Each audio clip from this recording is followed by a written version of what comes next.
The harbor has been awake for hours before the first office lamp is switched on.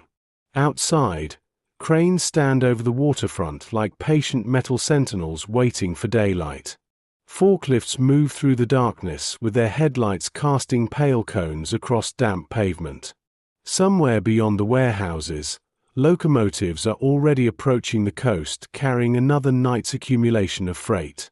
The machinery of movement begins long before sunrise, but inside the administrative buildings another kind of movement is only just beginning. The offices are modest compared to the vast industrial spaces surrounding them. Wooden desks occupy crowded rooms. Filing cabinets line the walls. Telephones sit beside stacks of forms that seem to multiply faster than they can be processed. The air carries the scent of paper, ink, dust, and coffee. Through windows overlooking the harbor, clerks can see ships waiting at their berths while the sky gradually brightens over the Pacific. At first glance, these rooms appear far removed from war. There are no aircraft engines roaring overhead. No artillery echoes in the distance. No visible enemy. Yet the decisions made here influence journeys measured not in miles but in oceans. Every vessel waiting outside depends upon information flowing correctly through these offices. The farther cargo travels, the more valuable accurate knowledge becomes. A clerk settles into his chair and begins sorting the overnight correspondence. The stack waiting for him is already substantial. Reports have arrived from depots inland. Requests have come from military commands scattered across the Pacific. Shipping schedules require adjustment. Cargo allocations need confirmation. The work unfolds through routine actions repeated hundreds of times each week, yet each document represents movement somewhere within a network that now spans enormous distances. You watch his pencil move across a manifest while morning light slowly enters the room. Beyond the glass, workers are beginning to gather along the docks. The relationship between the office and the waterfront feels almost invisible. A line written on paper may eventually determine where a crate is loaded. A revised schedule may alter an entire voyage. The connection is rarely dramatic, yet it exists everywhere. The Pacific presents challenges unlike those found in smaller theaters of war. Distances transform simple transportation into a prolonged act of coordination. A ship leaving the American West Coast may spend weeks crossing the ocean before reaching its destination. Supplies loaded today may not be unpacked until circumstances have changed entirely. Every decision must account for delays, uncertainty, and the stubborn reality that oceans cannot be hurried. As the morning advances, telephones begin ringing more frequently. Questions emerge. Clarifications are requested. Cargo expected yesterday arrives today. A vessel scheduled for one berth requires another. New priorities arrive from higher headquarters. None of these developments are unusual. In fact, their very ordinariness reveals the true nature of logistical work. The challenge is rarely the existence of problems. The challenge is managing a constant stream of them without allowing movement to stop. The harbor outside continues gathering momentum. Freight cars are being positioned along sidings near the waterfront. Trucks enter through security gates carrying loads from warehouses beyond the city. Cranes remain motionless for now, but crews are already preparing equipment for the day ahead. Through the office windows, the docks resemble a stage before a performance. Every participant knows their role. Every movement will soon connect with dozens of others. Inside the administrative buildings, maps hang on walls showing routes stretching across the Pacific.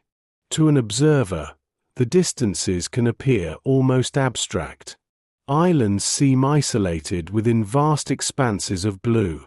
Shipping lanes connect points separated by thousands of miles. Yet the clerks reviewing paperwork each morning understand that every line on those maps represents practical requirements. Fuel must arrive. Food must arrive. Spare parts must arrive.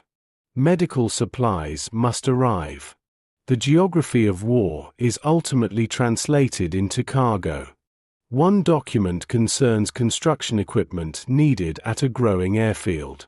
Another lists replacement parts for vehicles already operating overseas. A third tracks shipments of canned food destined for supply depots far beyond the horizon. Individually, such records appear mundane. Together, they form a portrait of a conflict sustained by movement rather than spectacle. The system is still young enough that procedures continue evolving. Filing methods change. Reporting requirements expand. Communication channels improve. Experience accumulates gradually across departments learning how to manage a war conducted across extraordinary distances. The harbor has not yet settled into complete confidence. Growth continues generating new challenges, and each solution creates additional layers of complexity. Outside, sunlight finally reaches the upper windows of the warehouses. The gray of early morning begins giving way to brighter tones reflected across the water. More workers arrive. More vehicles enter the port. Freight trains complete their journeys from inland distribution centers and wait to be unloaded. The day is moving steadily forward. Within the offices, however, time seems to operate differently. The focus remains fixed not only on the present but on futures weeks away. Clerks review schedules concerning ships that have not yet departed and destinations they may never see. Their work requires constant attention to events unfolding beyond immediate sight. The harbor exists before them, but their responsibilities extend across an ocean. The Pacific remains distant from these desks, yet its influence touches every sheet of paper, every manifest, every schedule, every request, every correction. The ocean is present even here, hidden within columns of numbers and carefully typed destinations, shaping decisions long before a ship leaves the pier. By mid-morning, the offices have settled into a rhythm that feels almost mechanical, though no machine could fully replicate the judgment required to keep the system moving. Clerks rise from their desks carrying folders from one department to another. Telephones connect distant facilities that may never see one another in person. Messengers pass through hallways delivering revised instructions. The work unfolds through thousands of small decisions that, taken individually, seem insignificant. Together, they determine the movement of entire ships. Outside, the harbor continues expanding into the day. Sunlight now reaches most of the waterfront, revealing details hidden earlier beneath dawn's softer light. Fresh freight cars stand waiting on nearby sidings. Long rows of trucks idle beside warehouses while workers verify cargo and destinations. Forklifts move steadily between loading areas. From the windows above, the activity appears orderly, yet the order itself requires constant maintenance. One of the great challenges of Pacific logistics lies in timing.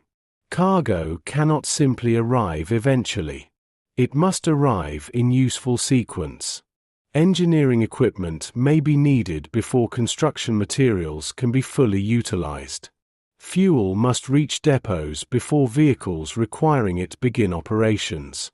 Medical supplies must appear before shortages emerge rather than after. The farther distances grow, the more difficult this timing becomes. Delays that might seem minor at the harbor can expand dramatically across weeks of ocean travel. You watch a clerk compare several documents spread across a desk worn smooth by years of use. His attention shifts between schedules, cargo reports, and handwritten notes gathered from earlier conversations. Nothing about the scene appears dramatic. There is no visible urgency. Yet beneath the calm surface lies a quiet awareness that information must remain reliable. The system depends upon trust in records. Without that trust, confusion would spread faster than any shipment. The harbor's growing complexity becomes increasingly visible as the hours pass. A few years earlier, many procedures now considered routine either did not exist or remained far less developed. Storage areas have expanded. Administrative staffs have grown. New reporting structures have emerged. What began as a collection of transportation tasks is gradually becoming a vast institution dedicated to sustaining movement across the Pacific. Experience plays a subtle but important role in this transformation. Workers learn which problems tend to recur. Clerks become familiar with common errors. Supervisors recognize warning signs that newcomers might overlook. Knowledge accumulates quietly. Few individuals notice its growth day by day, yet the harbor becomes more capable because thousands of lessons are slowly absorbed into routine. Near noon, sunlight reflects brightly from the water outside the office windows. The harbor appears almost peaceful from this distance. Ships rest alongside piers. Cranes stand above them like fixed landmarks. Workers move between cargo stacks that seem carefully arranged and controlled. The scene can create an illusion of simplicity. In reality, the visible order rests upon an enormous foundation of coordination. Every vessel at the waterfront represents a temporary convergence of schedules that began forming long before its arrival. Rail transportation, warehouse capacity, labor availability, cargo priorities, maintenance requirements, and ocean routing all intersect at a particular moment and place. If one element changes, adjustments ripple outward through the network. The harbor functions less like a machine than like a living organism constantly adapting to new conditions. Lunch breaks arrive gradually rather than simultaneously. Some workers leave desks while others remain behind to maintain continuity. Conversations remain practical. Weather reports are discussed. Shipping updates are exchanged. Questions about cargo allocations pass between departments. Even moments of rest remain connected to the larger system. The work never entirely leaves the room. Beyond the administrative buildings, trains continue arriving from inland. Their cargo reflects the extraordinary breadth of modern war. Crates contain replacement components for aircraft operating over distant islands. Fuel drums await transfer toward ships whose destinations may remain classified. Food supplies arrive from agricultural regions separated from the Pacific by mountains, deserts, and hundreds of miles of rail line. The harbor gathers products from across an entire nation and redirects them toward a single ocean. As afternoon progresses, the paperwork grows rather than shrinks. Completed tasks generate additional records. New shipments create new requirements. Reports require filing. Schedules require revision. The flow of information mirrors the flow of material moving through the docks below. Neither ever truly stops. One sustains the other. You begin to sense how easily the administrative side of war can disappear from memory. Histories often remember battles, commanders, and campaigns. Fewer people recall the clerks who spent years tracking cargo across oceans or the offices where countless practical decisions shaped the movement of supplies. Yet the war depends upon such places. Ships cannot load themselves. Cargo cannot organize itself. Information must travel before material can follow. By late afternoon, long shadows begin forming across portions of the harbor. The pace remains steady, but a subtle change settles over the waterfront. Another workday approaches its end, though the system itself will continue operating through the evening and into the night. New shifts will arrive. Additional reports will be prepared. More cargo will enter the harbor. Inside the offices, clerks begin organizing documents that will carry forward into tomorrow. Some files are completed and stored. Others remain open, awaiting developments that have not yet occurred. Schedules extend weeks into the future. Voyages currently underway continue across the Pacific. Ships still loading at nearby piers will soon depart. The work remains unfinished because it is designed to remain unfinished. The harbor's administrative world does not seek conclusion. Its purpose is continuity. Outside the windows, the late sunlight turns sections of the water gold while ships remain quietly alongside their berths. Cranes cast long shadows across the docks. Freight cars wait near warehouses. Forklifts continue moving cargo toward vessels preparing for future journeys. The day gradually softens toward evening, but the flow endures, carried forward by paper and steel working together beneath the widening Pacific sky. Along the waterfront. Long before a ship leaves the harbor, it becomes part of the waterfront. From a distance, the vessels appear almost permanent. Their hulls rise above the piers with a sense of solidity that suggests they belong there. Day after day, workers pass beneath them. Cranes swing cargo overhead. Tugboats move along the harbor channels. The ships wait quietly beside the docks while preparations continue around them. Yet every vessel is temporary. Each one is passing through a brief stage in a much longer journey. The morning begins beneath clear skies and a cool wind drifting inland from the Pacific. Sunlight reaches the waterfront early, illuminating rows of warehouses and casting long shadows from cranes standing over the piers. Along the docks, workers gather beside assigned loading areas. Some have spent years on the waterfront. Others arrived only recently. Their backgrounds differ, but the rhythm of the harbor gradually shapes them all. The waterfront possesses its own geography.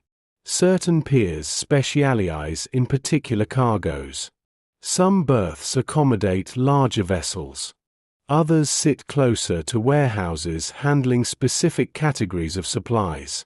Roads connect loading zones to storage yards and rail sidings.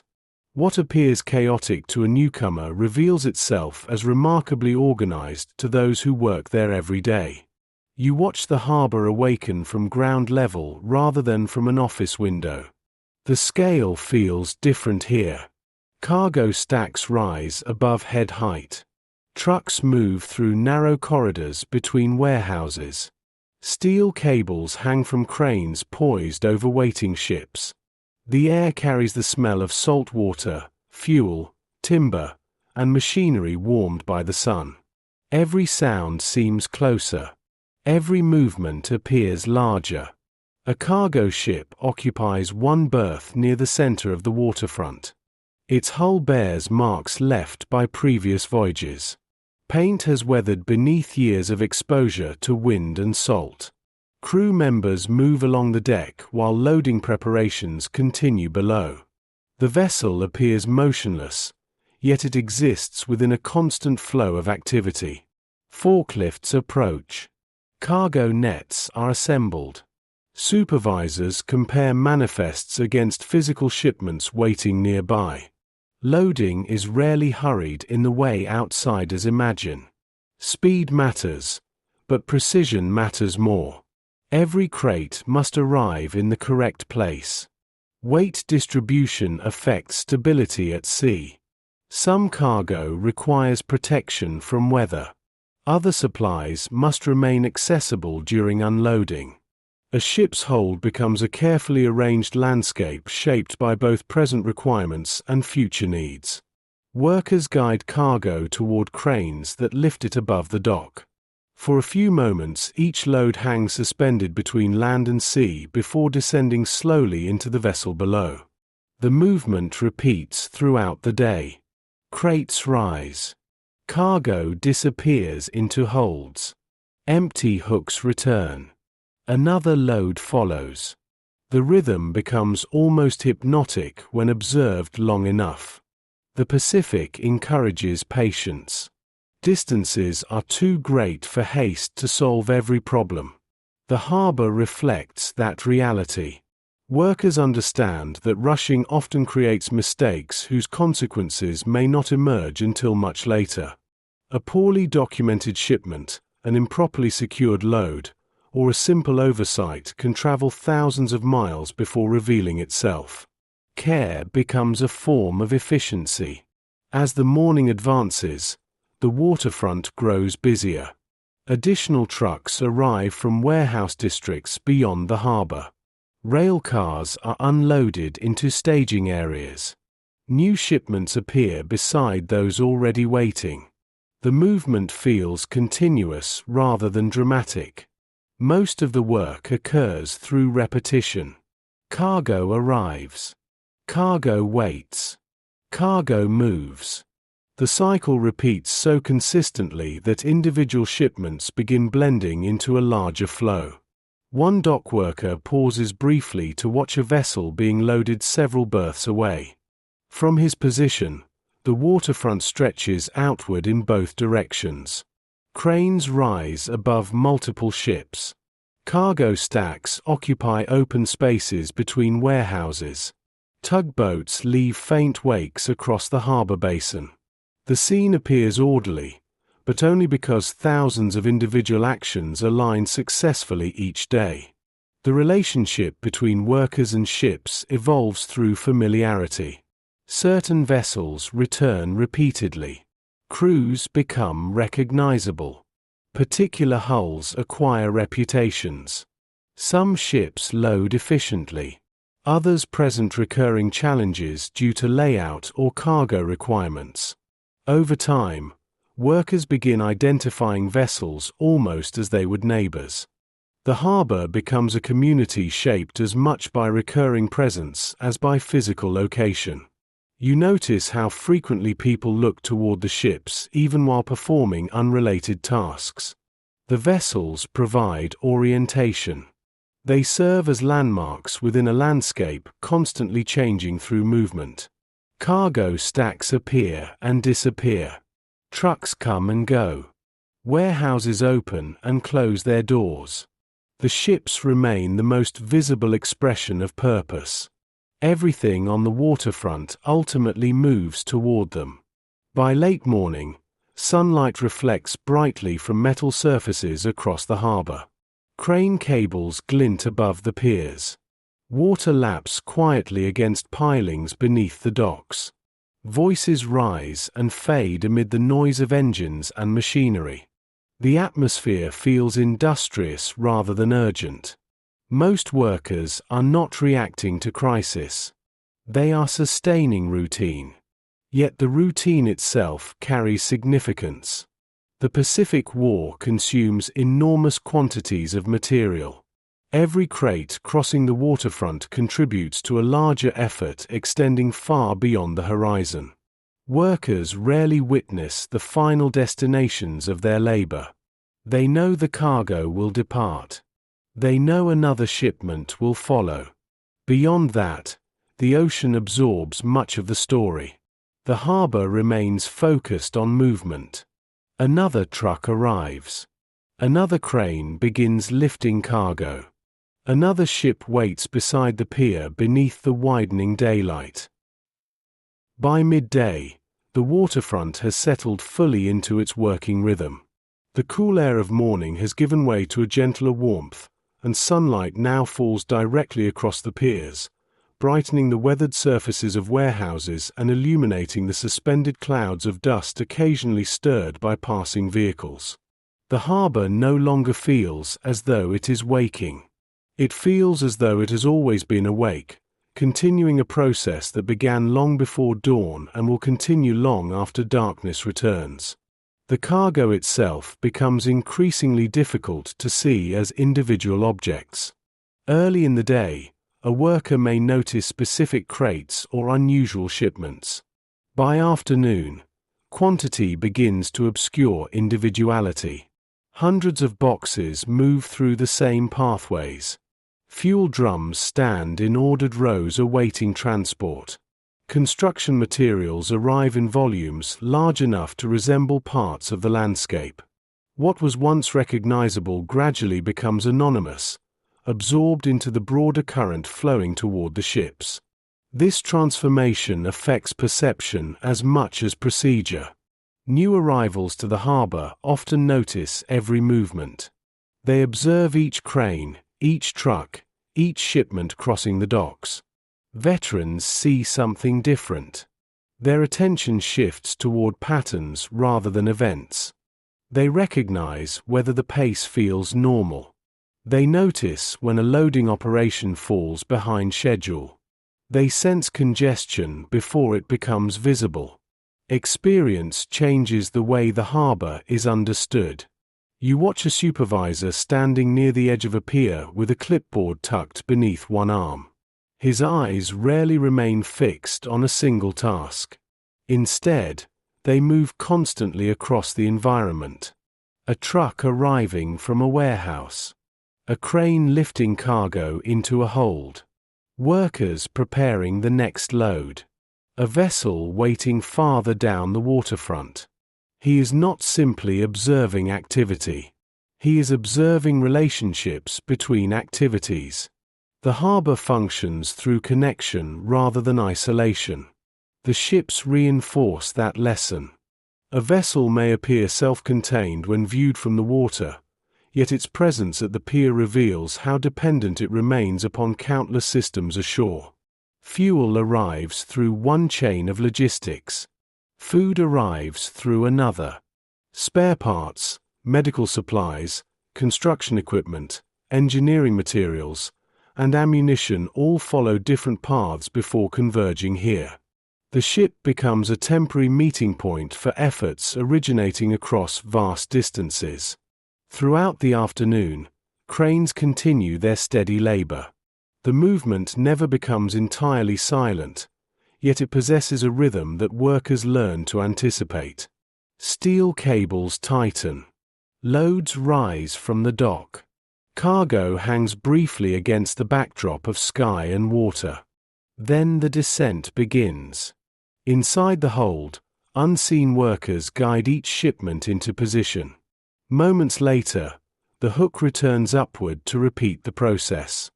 The sequence occurs hundreds of times, yet rarely in exactly the same way.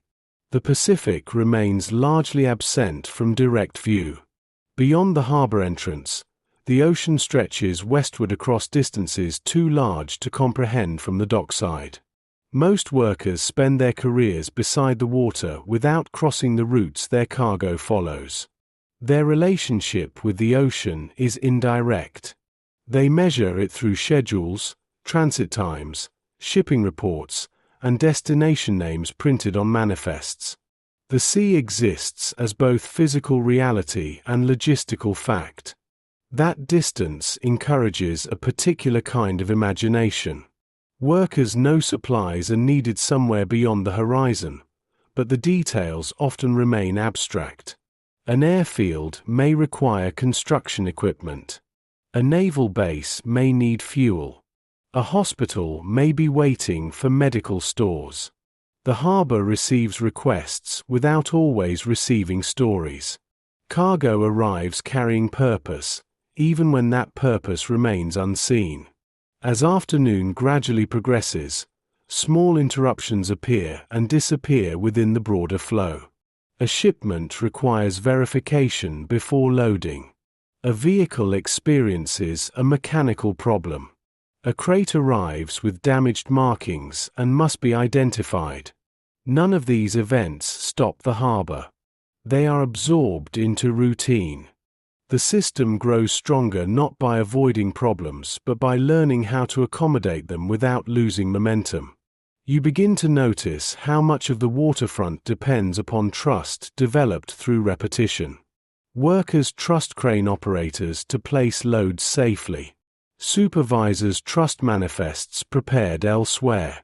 Crews trust that cargo arriving at the pier corresponds to what documentation describes. The scale of operations makes constant verification impossible.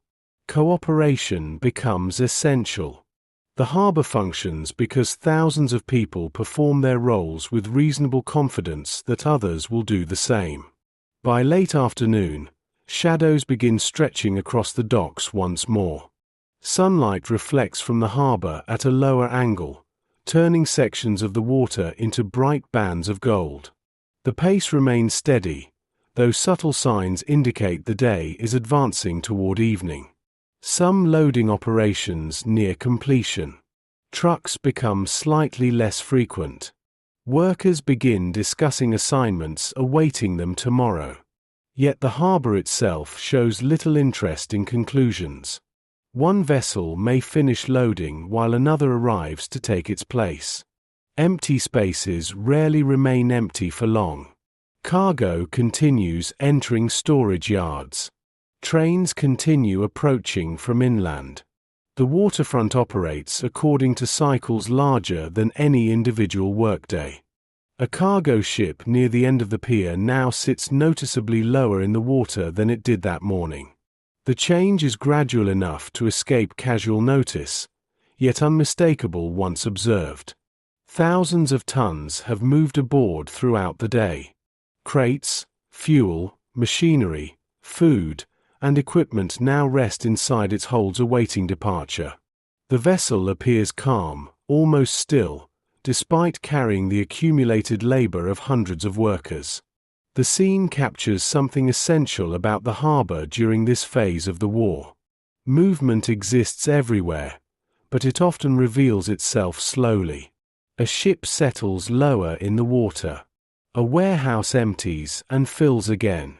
Cargo disappears toward destinations unseen. The transformation unfolds through accumulation rather than spectacle.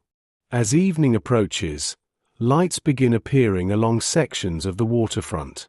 The first lamps glow softly against the gathering dusk. Their reflections tremble across the harbor surface while cranes continue moving above the piers. The work has not ended. It is merely entering another portion of the day. The ships remain alongside their berths. Workers continue preparing cargo. The Pacific waits beyond the harbor entrance, vast and patient beneath the fading light. And along the waterfront, where land and ocean meet, the flow continues uninterrupted, carrying supplies steadily westward beneath a sky turning slowly toward night. Expanding the harbor. Growth rarely announces itself. A visitor returning after several months might notice new warehouses, additional rail sidings, expanded storage yards, and roads where open ground once existed. Someone arriving after a year might struggle to remember the harbor's earlier shape at all. Yet for those present every day, change unfolds gradually. One fenced area becomes a construction site. A temporary building becomes permanent. A quiet section of waterfront begins receiving regular traffic. The transformation occurs through accumulation rather than sudden revelation. Morning arrives beneath a thin layer of coastal fog drifting inland across the harbor. The mist softens the outlines of cranes and partially conceals ships waiting at distant berths. From certain angles, entire sections of the waterfront seem to emerge and disappear as visibility changes. Workers move through the haze carrying clipboards, tools, and paperwork. Trucks appear briefly before fading into the whiteness beyond the warehouses. The harbor now supports more activity than it did during the earliest months of the war. Increased demand has altered both the landscape and the people working within it. New employees arrive regularly. Additional supervisors oversee larger operations. Construction crews work alongside logistics personnel. Expansion itself has become part of daily life. You watch laborious unloading materials intended not for overseas destinations but for the harbor itself. Lumber, steel beams, electrical equipment, concrete supplies. The The port has become a consumer of cargo as well as a sender of it. To sustain greater movement, it must first transform its own infrastructure. The process creates a curious cycle. The harbor grows in order to handle more material, and handling more material requires further growth. Along one section of the waterfront, construction crews work near an area that only months earlier served as open storage space. Survey markers stand beside newly graded ground. Heavy equipment moves earth while engineers consult plans spread across temporary tables. Nearby, cargo operations continue almost unaffected. The two activities exist side by side, each contributing to the same larger purpose. The Pacific War encourages such expansion because its demands rarely remain static. Every new offensive, every additional airfield, every growing naval installation generates requirements that ripple backward through the supply network. Increased consumption overseas eventually becomes increased activity at home. The harbor reflects those distant pressures even when the events creating them occur thousands of miles away. Inside the warehouses, the effects of growth appear in subtler ways. Storage systems become more specialized. Areas once used interchangeably now receive specific categories of cargo. Administrative offices occupy additional space. New filing cabinets appear. New communication equipment is installed. The infrastructure of information expands alongside the infrastructure of transportation. A clerk walking through one warehouse notices that familiar routes have changed again. Cargo stacks occupy areas that were empty only weeks earlier. New signs direct vehicles along revised traffic patterns. Temporary solutions introduced during periods of rapid growth gradually become permanent features of the environment. The harbor learns by adapting, and adaptation leaves physical traces behind. You begin to sense how difficult it would be for any single individual to understand the entire operation. The harbor has grown beyond easy comprehension. A supervisor may understand loading procedures in great detail while knowing little about construction projects occurring elsewhere.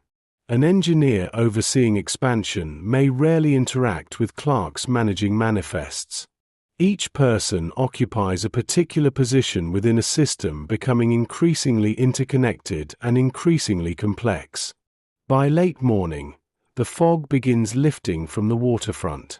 Sunlight gradually reaches the tops of warehouses and the upper sections of cranes. As visibility improves, the scale of recent growth becomes easier to appreciate. Additional storage yards extend farther inland than before. New roads connect previously isolated sections of the harbor. Rail infrastructure has expanded to accommodate larger volumes of freight. The port seems to be stretching outward in multiple directions at once. Yet expansion creates its own challenges. More cargo requires more space. More space requires more coordination. More coordination requires more administration.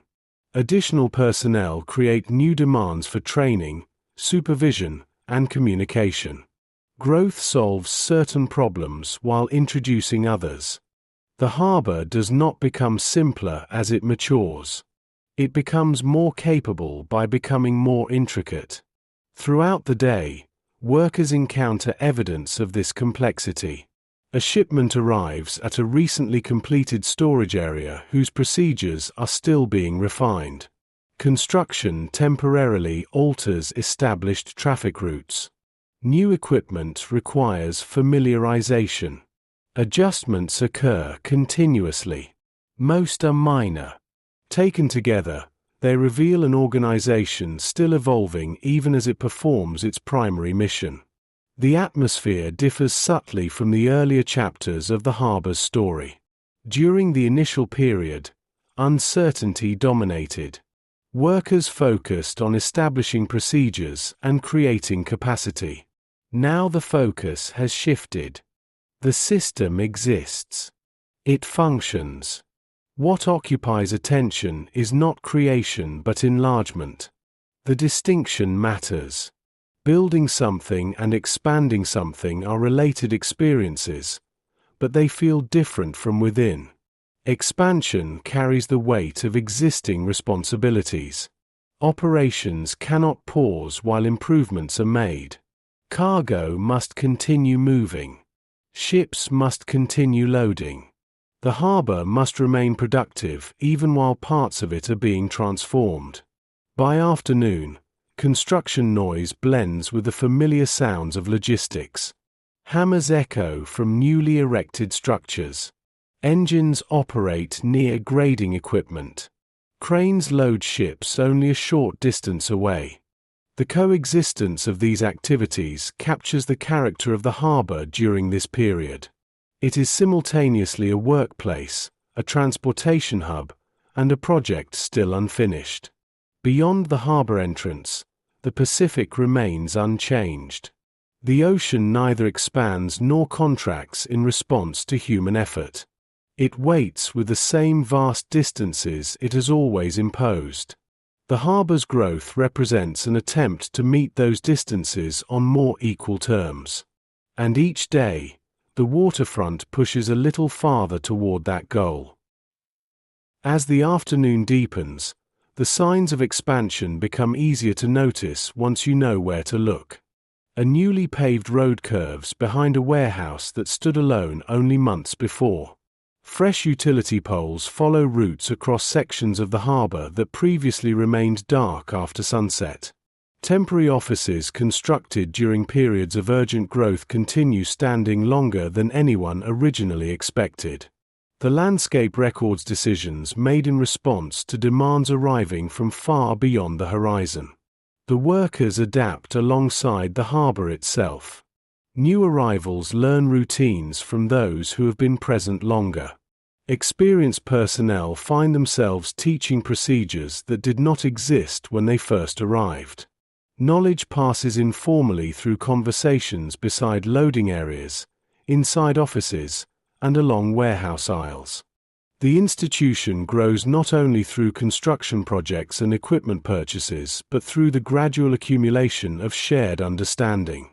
One supervisor pauses near the edge of a storage yard overlooking a section of waterfront still under development.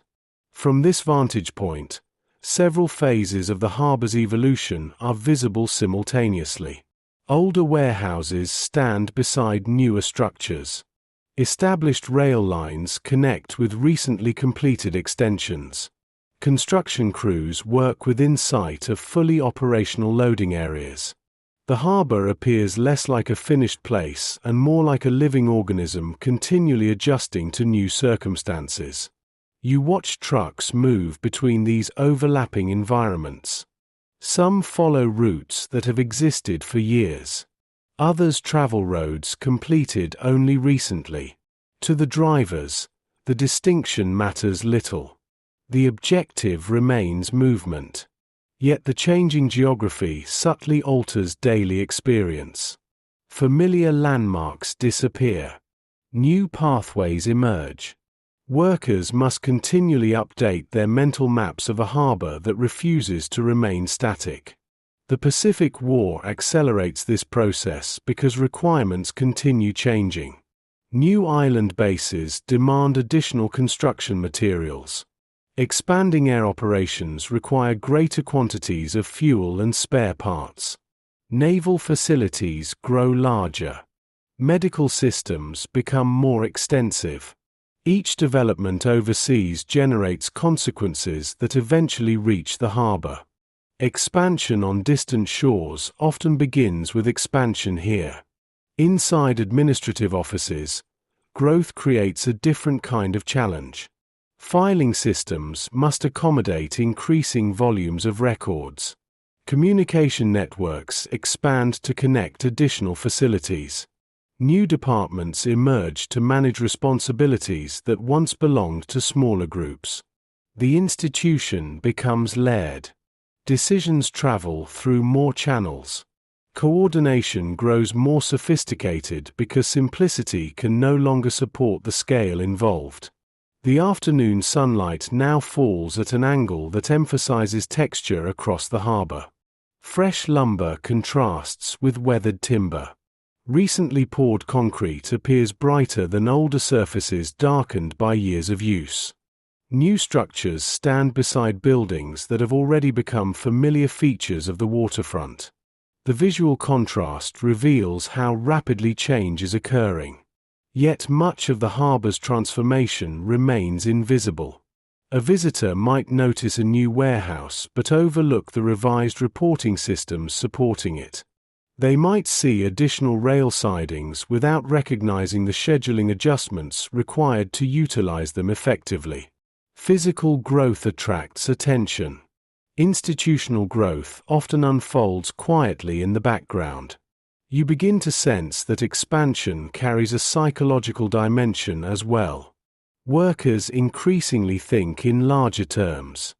Earlier in the war, many tasks still felt temporary, as though extraordinary measures were being taken to meet immediate needs. Now the scale of operations suggests something different. The harbor is no longer reacting to a crisis. It is adapting to a sustained condition expected to continue. That realization influences behavior. Investments become more deliberate. Construction becomes more substantial. Training programs grow more formal. The institution begins planning not merely for next month, but for years ahead. Expansion reflects confidence that the logistical burden will remain immense and that the harbor must be prepared to carry it. Throughout the late afternoon, cargo operations continue without interruption. Cranes load ships.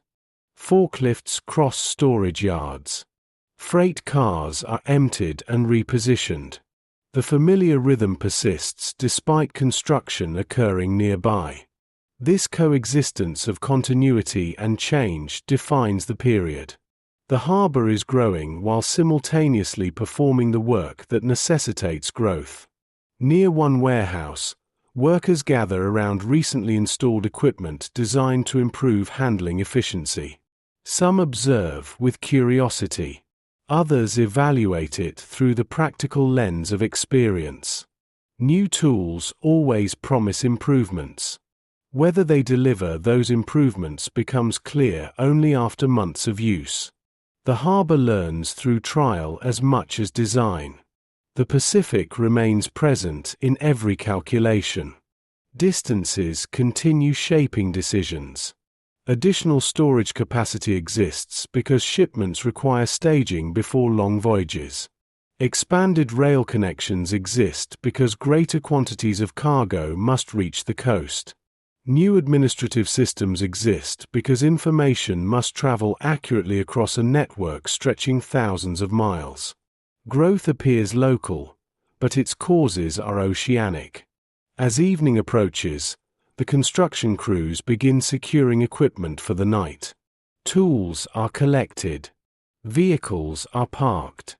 Temporary work areas grow quieter. Nearby, the logistical operations continue. Ships remain at their berths. Cargo continues moving. The contrast feels revealing.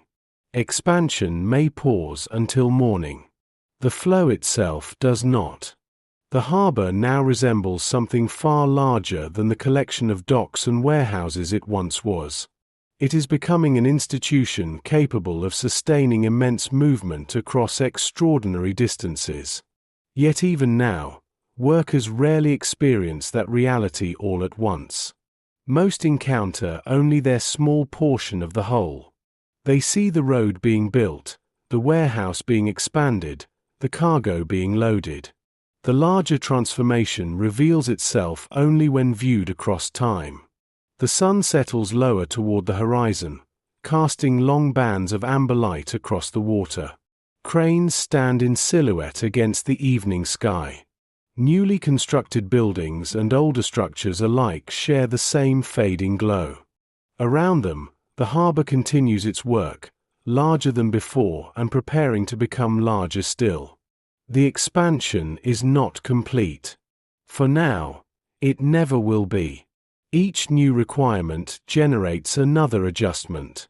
Each adjustment creates another opportunity for growth. And beneath the quiet arrival of evening, the harbor continues stretching itself toward the vast demands of the Pacific, preparing for a scale of movement that is only beginning to emerge.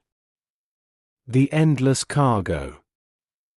The harbor no longer feels as though it is becoming something. It has become it. The construction projects continue. Improvements are still made. New equipment occasionally appears. Yet the atmosphere has changed. Growth no longer defines the waterfront. Volume does. The system that spent years learning how to move material across the Pacific now confronts a different condition. The challenge is no longer building the flow.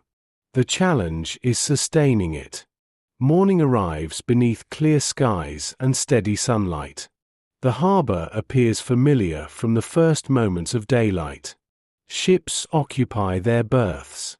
Freight trains wait along sidings. Trucks move between warehouses and loading zones.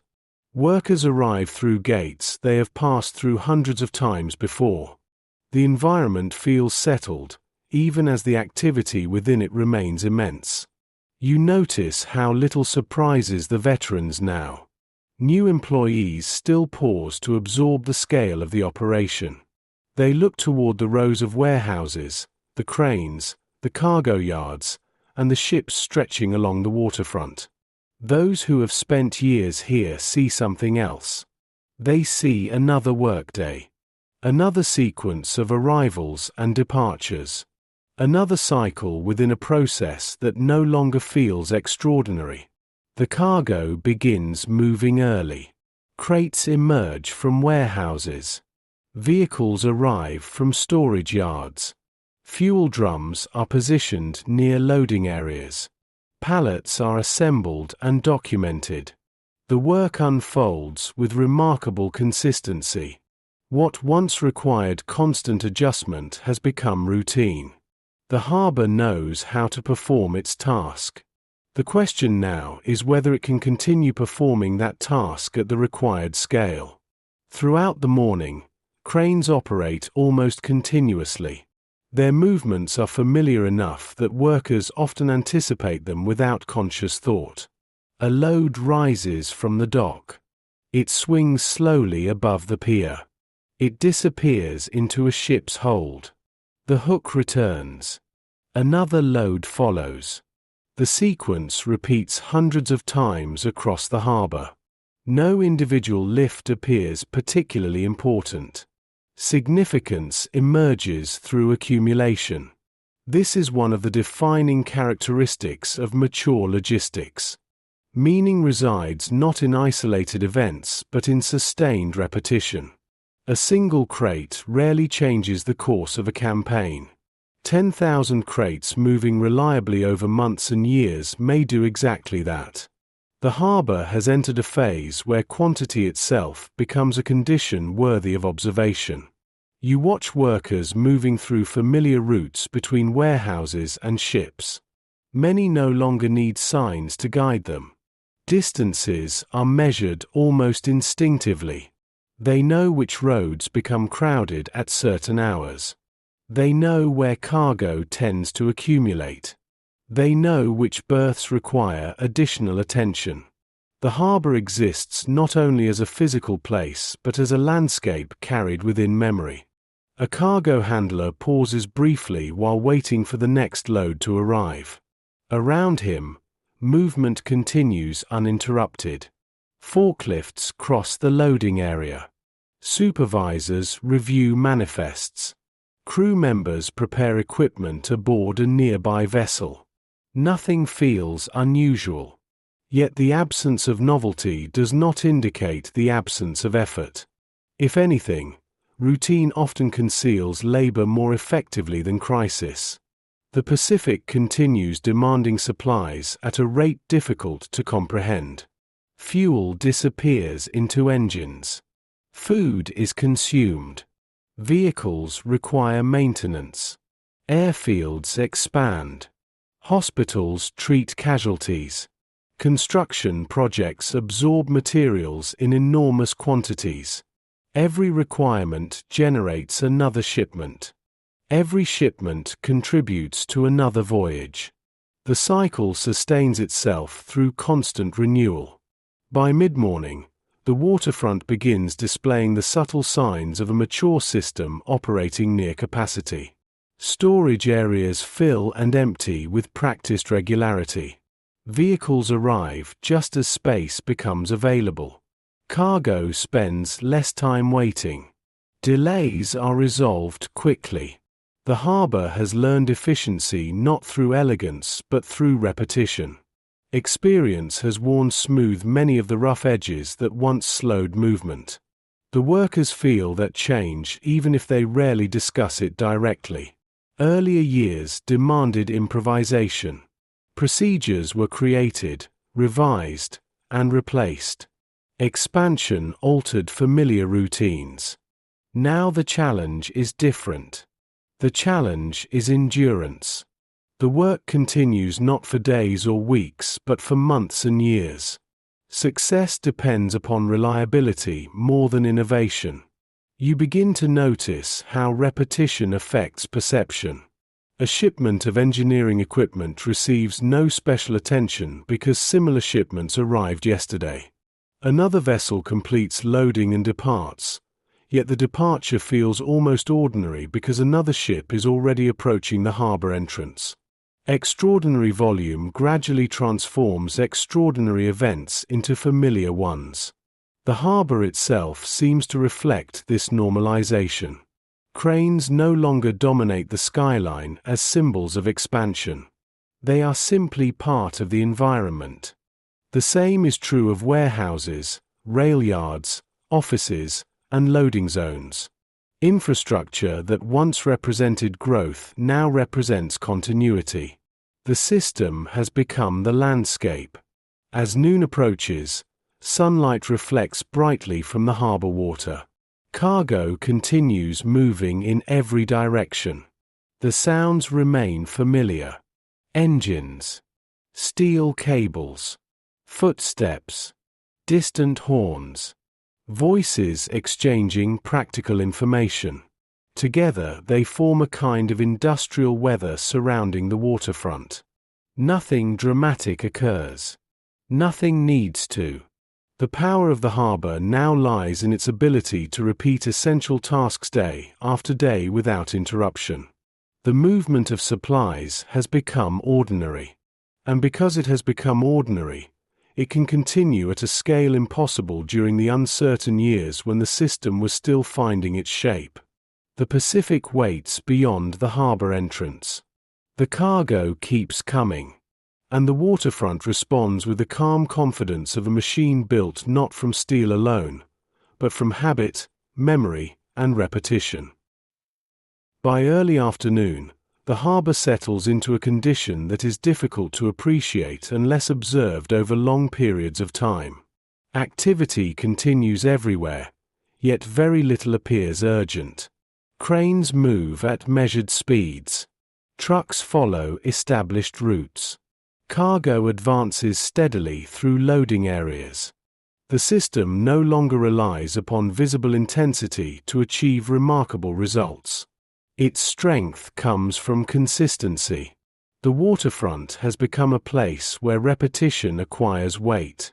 A worker loading supplies today may perform tasks nearly identical to those completed yesterday and likely similar to those awaiting tomorrow. The sameness might appear monotonous to an outsider. For those who remain, however, repetition becomes a form of mastery. Familiarity reduces hesitation. Experience reduces uncertainty. The harbor operates efficiently because countless small decisions no longer require conscious effort. You watch a forklift driver navigate between cargo stacks with the confidence of someone who knows the environment intimately. He rarely pauses to consider his route. The distances have been learned through years of movement. The loading zones possess their own geography, one understood through practice rather than maps. Every turn, Every warehouse entrance, every staging area carries memories of previous workdays layered atop one another. The ships contribute to this atmosphere of routine. Earlier in the war, arrivals and departures often attracted attention. New vessels brought unfamiliar layouts, unfamiliar crews, unfamiliar requirements. Now most workers view them differently. Ships remain important, but they have become expected. One vessel departs. Another arrives. A third waits offshore for an available berth. The sequence repeats so frequently that the harbor begins measuring time through turnover rather than individual voyages. This transformation affects perception of distance as well. The Pacific remains vast, yet its immensity becomes absorbed into procedure. Transit times are discussed with the same practical tone used for warehouse schedules. Destinations once associated with mystery become administrative facts. The ocean has not grown smaller. The system has simply grown more accustomed to navigating its challenges. Throughout the afternoon, cargo continues arriving from inland transportation networks. Freight trains roll toward unloading areas carrying supplies whose origins may be scattered across the continent. Food products, machinery, construction materials, fuel containers, medical stores, replacement components, and countless other necessities converge upon the harbor before beginning another stage of their journey. The volume is so large that no single worker can fully witness it all. One supervisor pauses beside a loading area while reviewing documentation for several outgoing shipments. Around him, forklifts cross the pier in steady succession. Crane operators guide loads into waiting vessels. Crews aboard ships secure cargo below deck. The scene contains hundreds of individual tasks unfolding simultaneously. Yet from a distance, it resembles a single continuous movement. The harbor has reached a stage where scale becomes almost invisible. During periods of rapid growth, expansion attracts attention because change is obvious. Once a system matures, its achievements can become harder to see. Massive volumes of material pass through the waterfront each month, yet workers may perceive only another ordinary day. Success hides itself within continuity. You begin to notice how the environment encourages this perspective. Cargo stacks appear and disappear with such regularity that they rarely feel permanent. Empty space fills. Full areas empty. Ships arrive. Ships depart. The waterfront constantly changes while maintaining the impression of stability. The paradox becomes one of the defining features of the mature harbor. Weather drifts through the system almost unnoticed. A light breeze moves across the docks. Clouds form offshore before dissolving later in the day. Sunlight shifts gradually across warehouses and piers. Workers adapt without interruption. Earlier phases of the harbor's development sometimes magnified small disruptions. The mature system absorbs them more comfortably. Experience has created resilience. The administrative side of operations reflects the same pattern. Clerks process reports. Schedules are updated. Cargo allocations are reviewed. Information continues flowing alongside material. Yet many procedures now occur so smoothly that they attract little attention. Entire departments perform essential functions while remaining nearly invisible to those outside them. The institution has become confident in its own routines. As afternoon gives way to evening, the pace remains remarkably steady. There is no dramatic rush to complete tasks before darkness. The harbor no longer depends exclusively upon daylight. Artificial lighting extends operations into the night. Shift changes ensure continuity. The system functions as a nearly continuous organism, resting only in fragments rather than as a whole. A cargo ship near the center of the waterfront prepares for departure. Crew members complete final checks. Lines remain secured to the pier. Nearby workers continue loading another vessel as though nothing unusual is happening. In a sense, nothing is. Departures have become part of the background rhythm. The significance lies not in one ship leaving but in the fact that departures occur so regularly. You watch harbor lights begin appearing as the sun lowers toward the horizon. Reflections shimmer across the water between vessels waiting at their berths. The cranes, so dominant during daylight, become darker shapes against the evening sky. Yet their work continues. Loads still rise from the docks. Cargo still enters ship holds. The cycle persists beyond the limits of the day. The endless cargo of the chapter's title is not endless because supplies are infinite.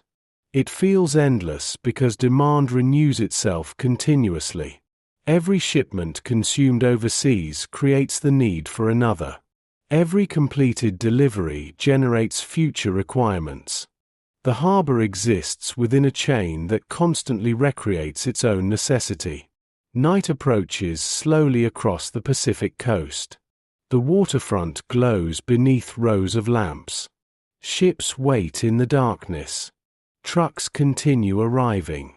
Freight cars continue being unloaded. Workers continue moving through familiar spaces shaped by years of repetition. The system no longer feels temporary. It no longer feels new.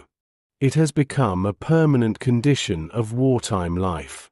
And beneath the first lights of evening, the harbor carries on, moving another day's worth of cargo toward an ocean that never stops asking for more.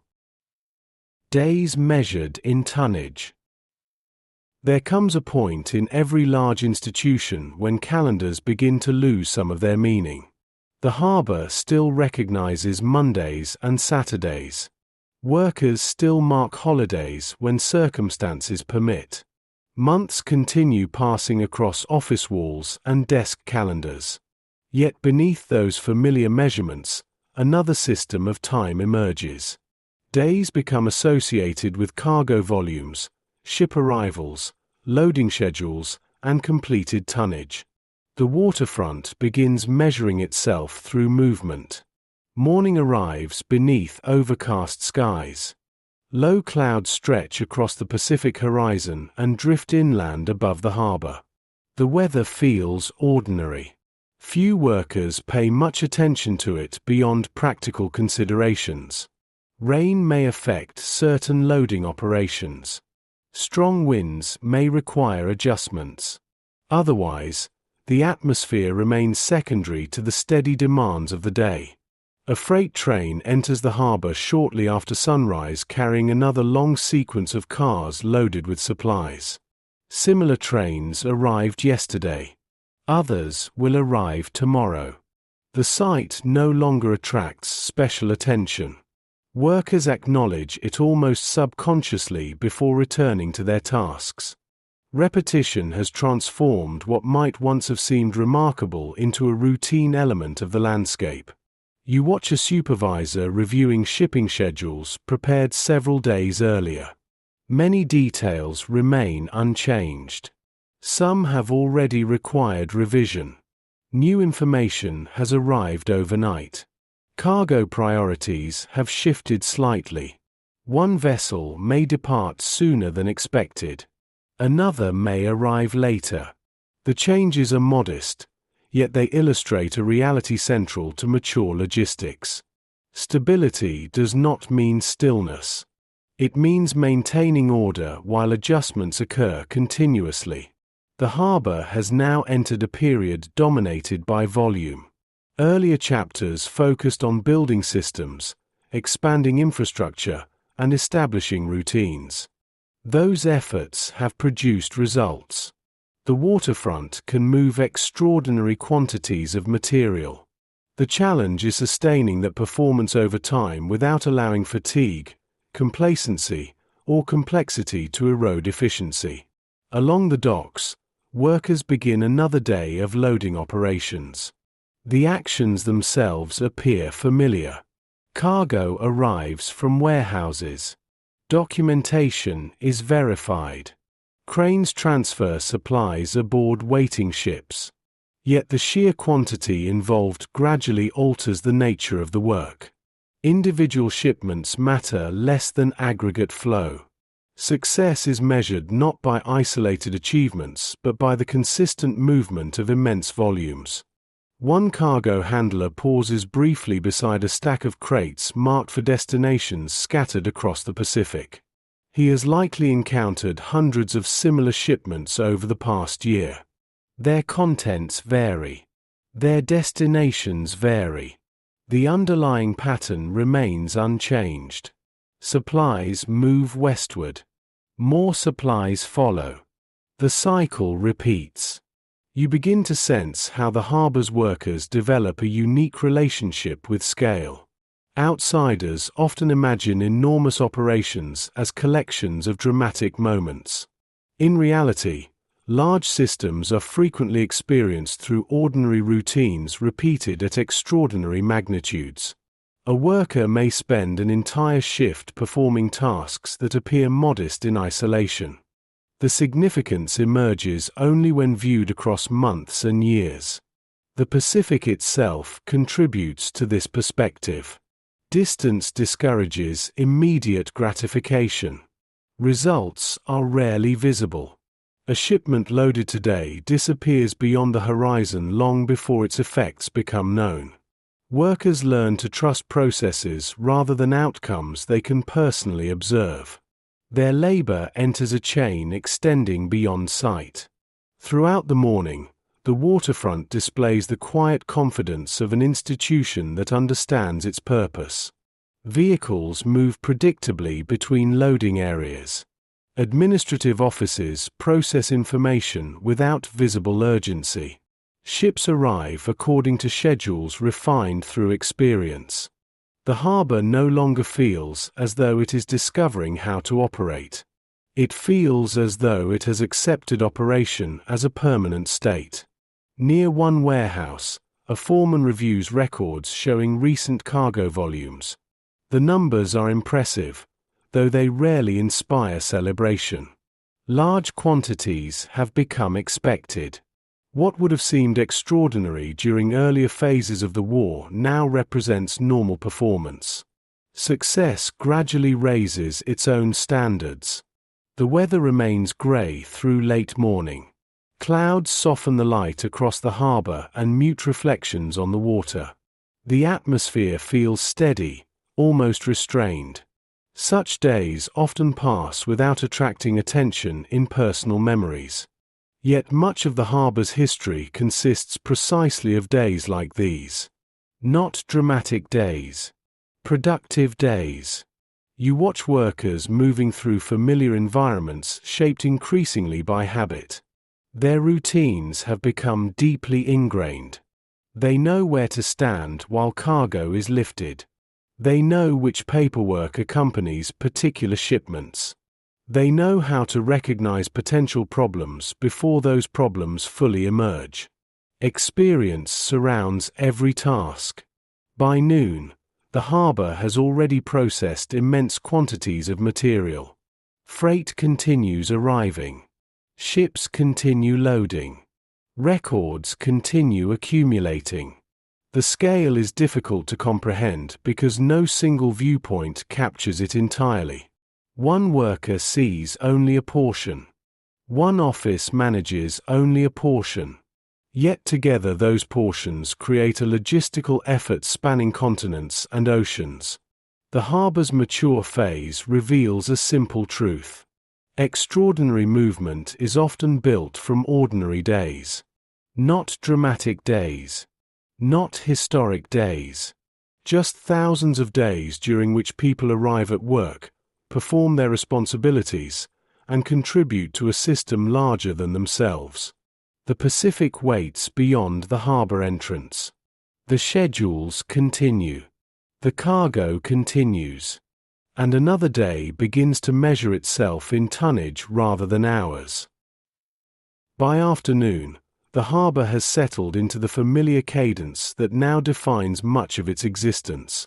The gray clouds remain overhead, filtering sunlight into a soft, even glow that spreads across warehouses, rail yards, and loading piers. Nothing about the weather draws attention to itself. It simply becomes part of the background against which the work unfolds. In many ways, the harbor has learned to treat time in a similar fashion. Days pass. Weeks pass. Seasons pass. The flow continues. One of the more subtle changes brought by maturity is the way institutions begin thinking about success. Earlier in the war, a completed loading operation might have felt like an achievement worthy of notice. A newly organized storage yard might have represented progress. Now those accomplishments have become expectations.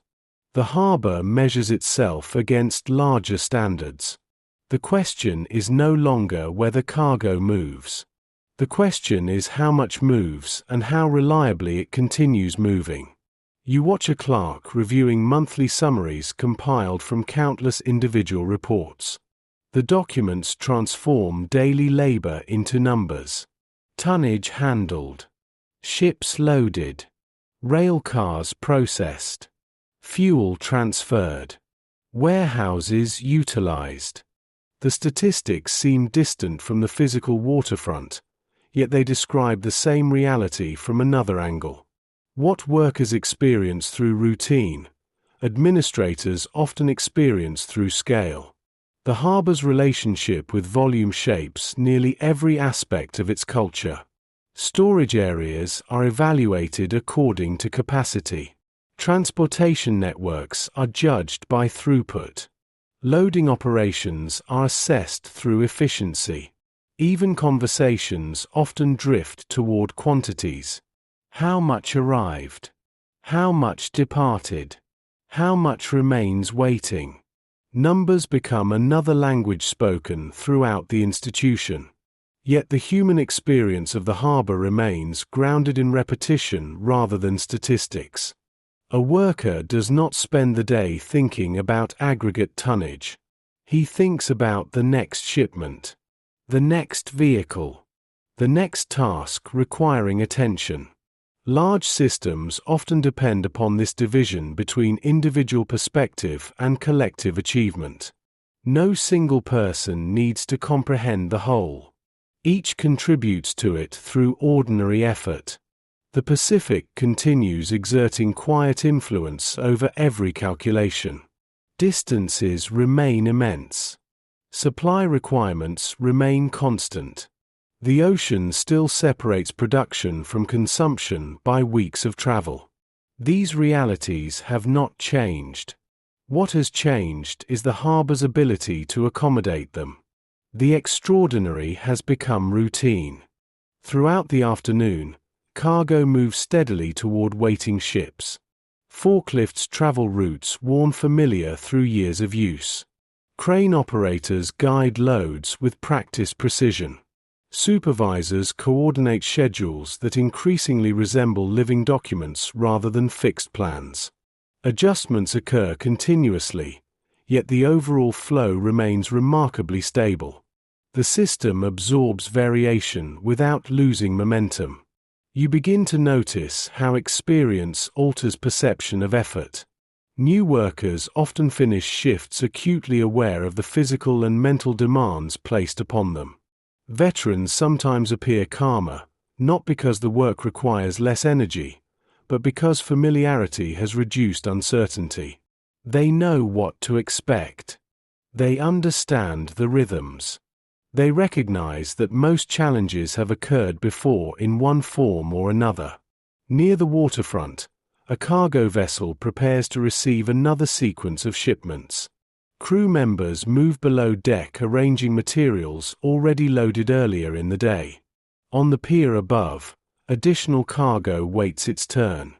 The scene repeats itself across multiple berths. Different ships. Different destinations. Similar routines. The harbor has become a place where repetition creates strength rather than monotony. The weather finally begins to change during the late afternoon. A light rain drifts inland from the Pacific, soft enough that many operations continue uninterrupted. Workers adjust clothing. Surfaces darken with moisture. Reflections appear on pavement between warehouses. The harbor accommodates the change with little difficulty. Such variations are expected. The system has learned resilience through exposure. Rain often encourages a different kind of reflection. The sounds of machinery become slightly muted. Footsteps echo differently on wet surfaces. Harbor lights begin appearing earlier than they would on a clear evening. The waterfront acquires a quieter atmosphere, though the volume of activity remains largely unchanged. Work continues beneath the weather rather than waiting for it to pass. You watch trucks moving through the rain while ships remain alongside their berths. The scene captures an important aspect of mature logistics. The system cannot afford to depend upon ideal conditions. Supplies are required regardless of weather. Schedules continue regardless of comfort. The harbor has reached a point where continuity matters more than convenience. As evening approaches, the day's accumulated effort begins revealing itself. Warehouses contain different inventories than they did that morning. Ships sit lower in the water. Rail sidings stand emptier in some areas and fuller in others. The changes are real, though gradual enough that they rarely feel dramatic. Transformation occurs through accumulation. Inside administrative offices, workers prepare reports summarizing the day's activities. Numbers are entered. Documents are filed. Communications are transmitted to other facilities. The information generated by today's work begins joining the larger archive of operations stretching back through months and years. The harbor records its own movement even as it continues creating more of it. The rain persists lightly as darkness approaches. Harbor lights reflect across wet pavement and calm water alike. Cranes stand illuminated against the evening sky. Ships wait quietly at their berths. Vehicles continue moving through the loading areas. Another day is nearing its conclusion, yet the institution itself shows no sign of stopping. The harbor now lives according to a different clock. Not the clock hanging in an office. Not the calendar pinned to a wall. Its time is measured through arrivals and departures. Through shipments completed and voyages begun. Through tonnage moving steadily toward an ocean whose demands never entirely cease.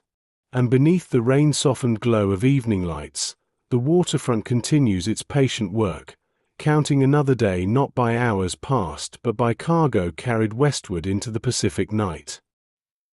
The ocean beyond the pier. Most of the harbor's workers spend their lives looking toward a place they never truly see. The Pacific is always present. It appears beyond the breakwaters, beyond the harbor entrance, beyond the rows of ships waiting alongside the piers.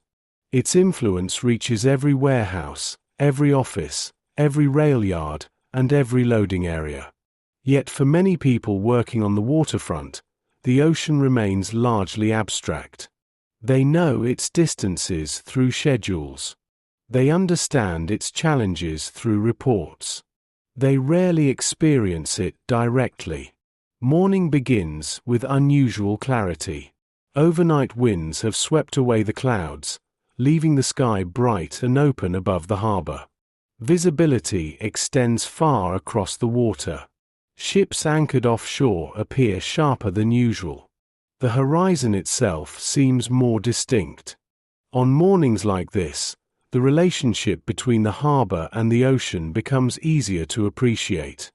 A cargo vessel prepares for departure near the outer edge of the waterfront. Loading operations have been completed. Documentation has been reviewed. Final inspections are underway. The ship sits quietly beside the pier, carrying supplies whose destinations lie thousands of miles away. To those standing nearby, the cargo remains physical and immediate. Crates, fuel, machinery, food, spare parts. Yet once the vessel leaves the harbor, those familiar objects will become part of a much larger story unfolding beyond sight. You watch workers pause occasionally to observe the preparations. Not because departures are unusual. They are not. Ships leave regularly. What draws attention is the moment just before movement begins, when a vessel still belongs partly to the harbor and partly to the ocean waiting beyond it. The Pacific introduces a condition unlike anything experienced within the harbor itself. On land, movement feels visible. Cargo can be tracked from warehouse to dock. Vehicles travel known routes. Supervisors can walk through loading areas and see progress with their own eyes. The ocean changes that relationship. Once a ship crosses the harbor entrance, certainty gives way to distance. This reality shapes the thinking of those responsible for logistics. Supplies cannot simply be dispatched and forgotten. Transit times must be anticipated. Consumption rates must be estimated. Future requirements must be predicted long before they become urgent. The farther cargo travels, the more important foresight becomes. Inside administrative offices, maps of the Pacific cover walls already crowded with schedules and reports. Shipping routes stretch across immense expanses of water. Island names appear scattered across distances that seem difficult to comprehend. To a newcomer, the map may look sparse. To experienced logisticians, it appears crowded with obligations. The scale becomes clearer when viewed through time rather than geography. A shipment leaving today may not arrive for weeks. Supplies requested this month may be needed next month. Decisions made at a desk overlooking the harbor often concern circumstances that do not yet exist. Logistics becomes an exercise in preparing for futures that remain uncertain. You begin to notice how frequently workers speak about destinations they have never visited. Conversations reference airfields, naval bases, depots, hospitals, and construction projects scattered throughout the Pacific. The names become familiar through repetition. Yet familiarity does not eliminate distance. Many of these places remain known only through paperwork and reports.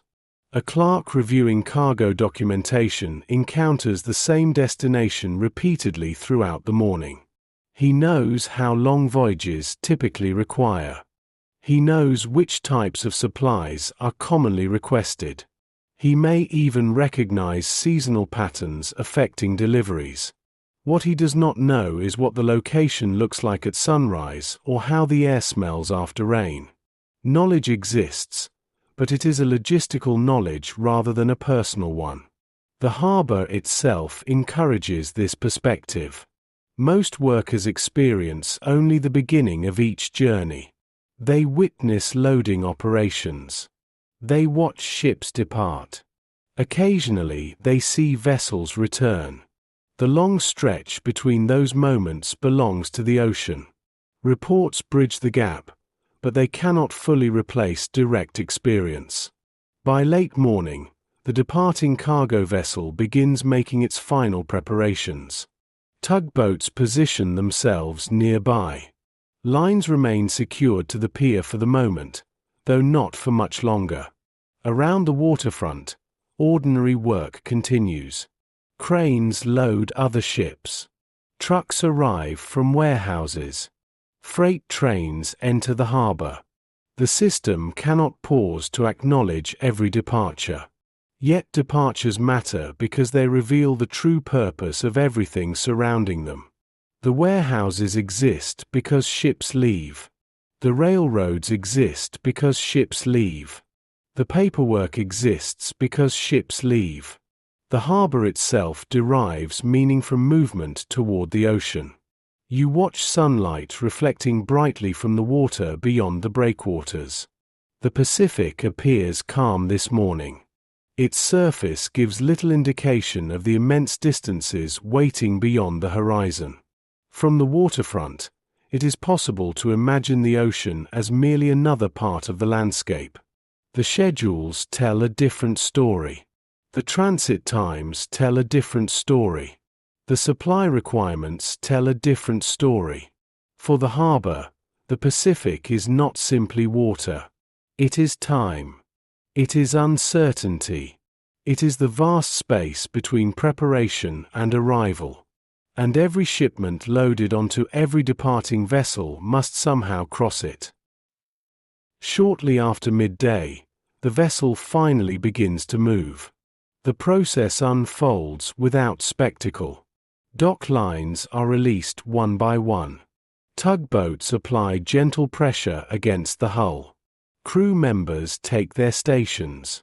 Slowly, almost imperceptibly at first, the ship separates itself from the pier that has defined its world for the past several days. Space appears between steel and concrete. Water becomes visible where moments earlier there had been none. Workers nearby continue their duties. Forklifts cross loading areas. Clerks carry documents between offices. Another vessel receives cargo only a short distance away. The harbor has learned not to stop for departures. If it did, it would spend most of its time standing still. Yet even amid routine, the movement remains meaningful. The ship is carrying away weeks of labor and months of preparation. You watch as the vessel moves through the harbor basin toward the open water beyond. For a time, it remains visible between cranes and warehouses. Then the distance grows. The details begin disappearing. Individual crew members become impossible to distinguish. Eventually, the ship itself becomes only a shape against the wider expanse of the Pacific. This moment marks a transition that few workers fully witness. The cargo remains physically present in their minds, but it has entered a different world. The familiar environment of docks, rail yards, warehouses, and schedules gives way to the uncertainty of the ocean. Control diminishes. Prediction becomes more important than supervision. The Pacific imposes a unique kind of patience upon logistical systems. A train arriving late can often be located and corrected relatively quickly. A truck delayed on a road remains part of a visible network. A ship crossing thousands of miles of open water occupies a different category entirely. Communication exists, but distance remains powerful. Time becomes an unavoidable element of every decision. Inside the harbor's administrative offices, workers continue tracking voyages long after ships disappear from sight. Reports arrive. Position updates are received. Estimated arrival dates are reviewed and revised when necessary. The ocean separates departure from arrival, but information attempts to bridge the gap. Entire departments exist partly to reduce uncertainty created by distance. You begin to notice how much of the harbor's confidence rests upon trust. Workers trust ships to complete journeys. Commanders trust supplies to arrive when needed. Administrators trust forecasts and schedules prepared weeks earlier. The system cannot function if every decision waits for certainty. Action must occur before outcomes are known. This requirement transforms logistics into a discipline of anticipation.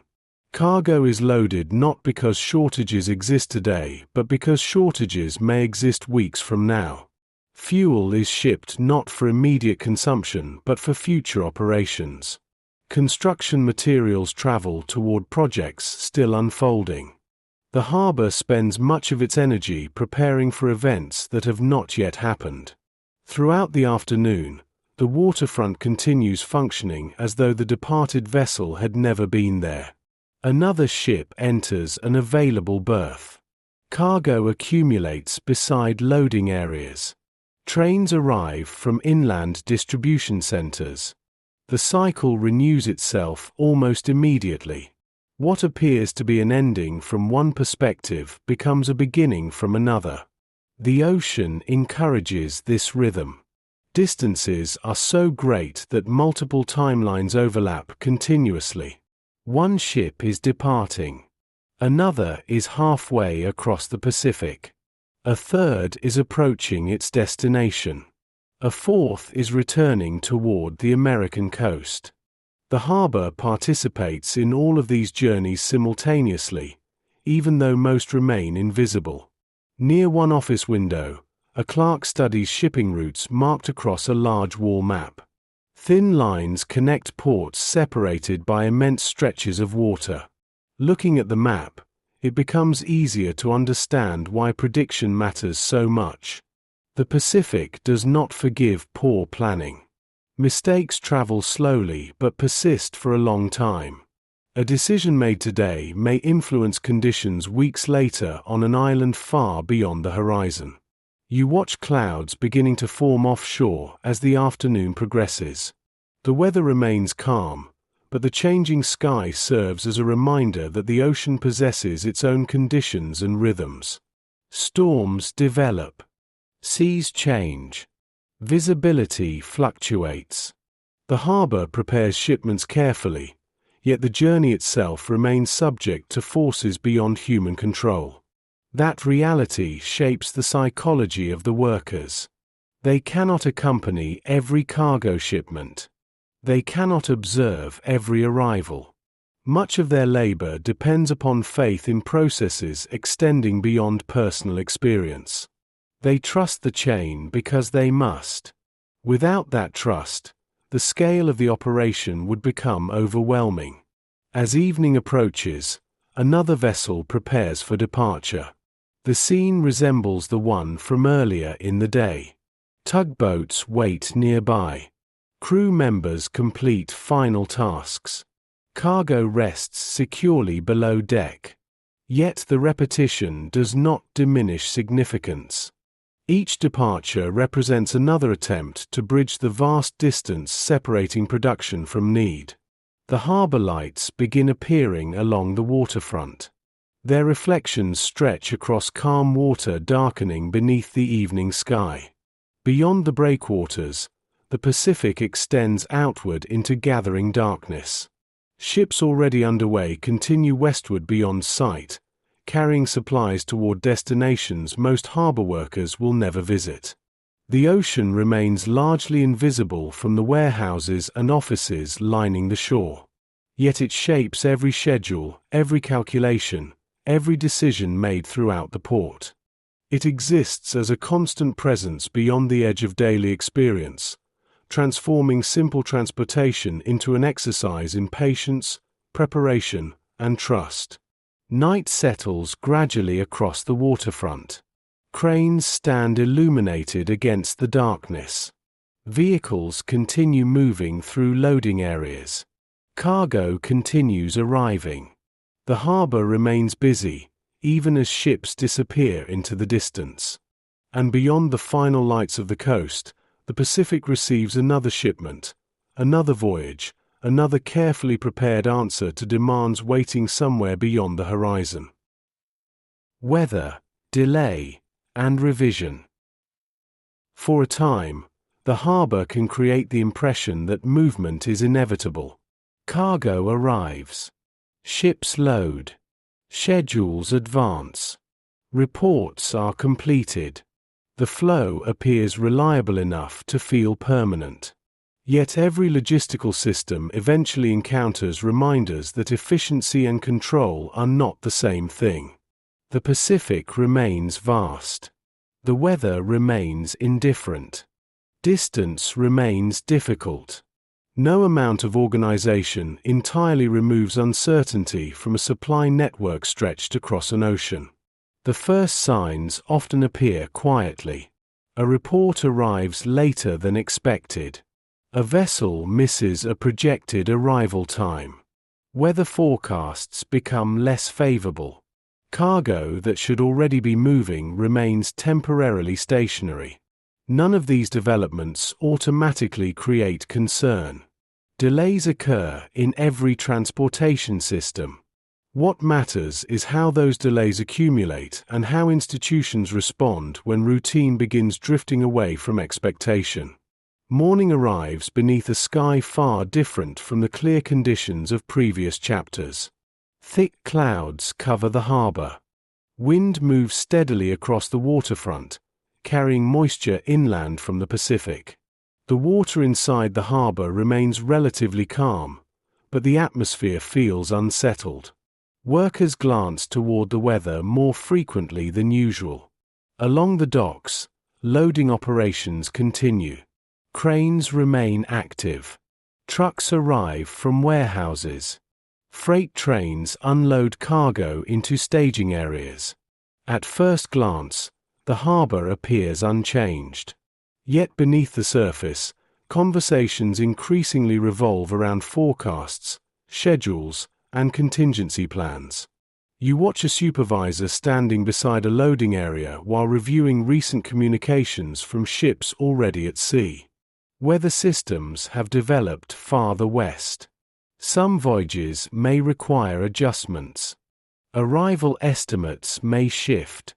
Cargo remains secure. Operations continue. The situation is manageable. Even so, the reports serve as reminders that the ocean beyond the harbor cannot be organized as easily as the waterfront itself. Inside administrative offices, the mood remains calm but more attentive. Clerks compare schedules against new information arriving throughout the morning. Revisions are made. Notes are added. Updated estimates replace earlier assumptions. The changes are not dramatic. Most involve differences measured in hours or days rather than weeks. Yet they reveal an important truth about mature logistics. Stability depends not on avoiding disruption but on adapting to it.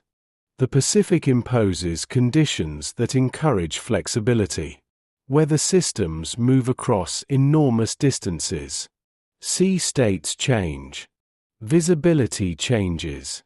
Mechanical issues occur. Harbor congestion develops at distant ports. Each event may seem minor in isolation. Together they create a world where perfect predictability remains impossible. A cargo vessel preparing for departure receives updated routing information before leaving port. The adjustment is relatively small. The destination remains unchanged. The mission remains unchanged. Only the path between departure and arrival requires modification. Such revisions occur more often than outsiders might imagine. Logistics is rarely a matter of executing static plans. It is the art of adjusting plans without losing momentum. You begin noticing how experienced workers respond differently to disruption than newcomers. Those who have spent years on the waterfront understand that schedules are tools rather than promises. Delays occur. Cargo priorities shift. Weather intervenes. The objective is not preventing every complication. The objective is preventing complications from spreading through the system unchecked. Throughout the morning, the wind strengthens slightly. Flags along the harbor move more sharply. Small waves appear where calm water existed earlier. Workers secure loose materials more carefully. Crane operators pay closer attention to conditions. No one treats the weather as an emergency. Respect proves more useful than alarm. Near one warehouse, a shipment remains temporarily on hold while documentation is reviewed and transportation plans are adjusted. The cargo itself has not changed. Its destination has not changed. What has changed is the context surrounding its movement. New information requires new decisions. The harbor must accommodate reality rather than insist reality accommodate the schedule. This ability to revise without panic represents one of the clearest signs of institutional maturity. Earlier phases of the war often involved improvisation because systems were still developing. Now the harbor possesses established procedures for handling uncertainty. Contingency plans exist. Communication networks exist. Experience exists. The organization has learned that disruption is not an exception to operations. It is part of operations. By midday, rain begins falling lightly across portions of the waterfront. The precipitation remains steady rather than severe. Surfaces darken. Reflections appear on pavement and steel. Workers continue their tasks with only minor adjustments. Forklifts move more carefully. Documentation receives additional protection. The rhythm slows slightly but does not stop.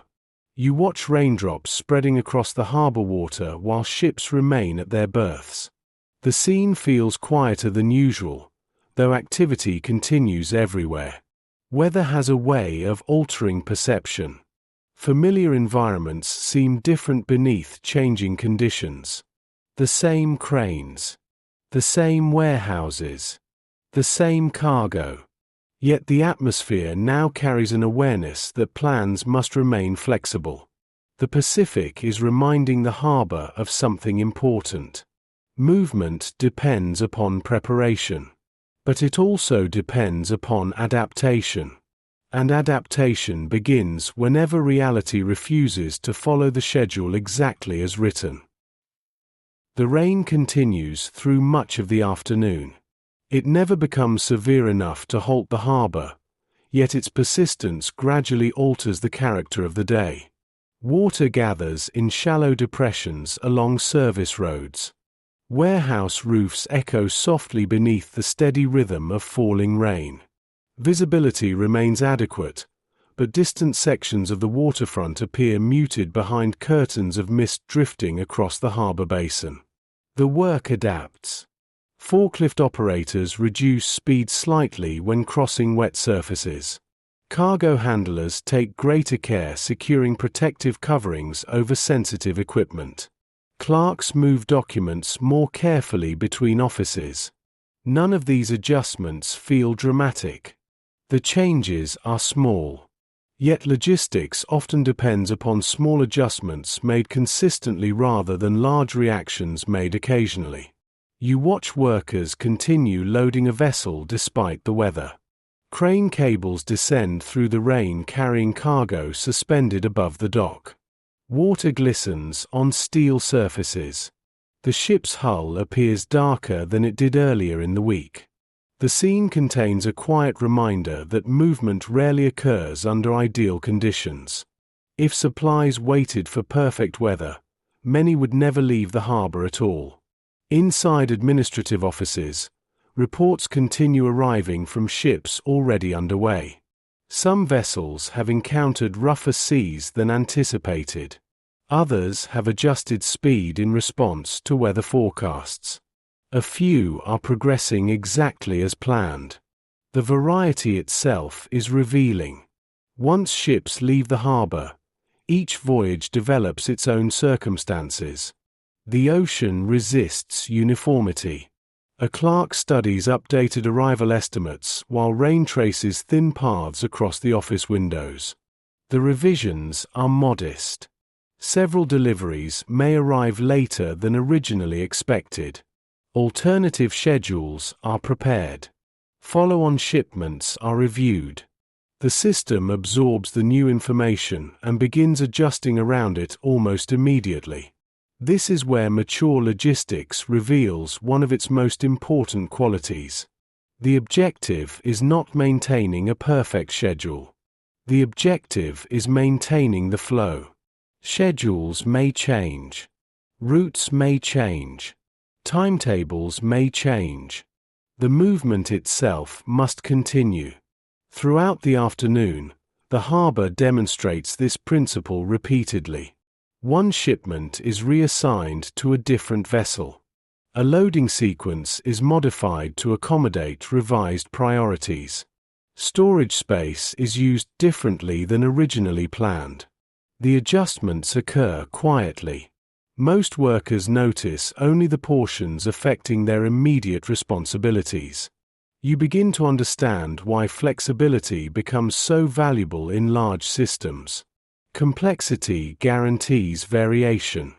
The larger the network grows, the more opportunities emerge for unexpected developments. Weather represents only one source of disruption. Mechanical failures, communication delays, changing operational requirements, and shifting priorities all create similar challenges. Resilience comes not from avoiding such events but from responding to them efficiently. The Pacific encourages this mindset because distance amplifies consequences. A minor delay at a local warehouse may remain a local issue. A delay affecting cargo already moving across thousands of miles can influence multiple destinations and multiple schedules simultaneously. The farther supplies travel, the more important adaptation becomes. Near one loading area, workers gather briefly beneath an overhang while a heavier burst of rain passes through the harbor. The pause lasts only a few minutes. Conversation remains practical. Weather forecasts are discussed. Shipping updates are exchanged. Soon the rain eases again and activity resumes. The interruption feels temporary because everyone expects it to be. Outside the harbor entrance, conditions are less forgiving. Reports from vessels already at sea describe larger swells and stronger winds. The contrast highlights a reality often overlooked by those working ashore. The harbor itself offers protection. Breakwaters, sheltered channels, and infrastructure create a controlled environment. Beyond those protections lies a different world governed more directly by weather and distance. You watch a departing vessel disappear gradually into low clouds near the horizon. Its progress remains steady, yet the scene feels very different from the bright departure described in the previous chapter.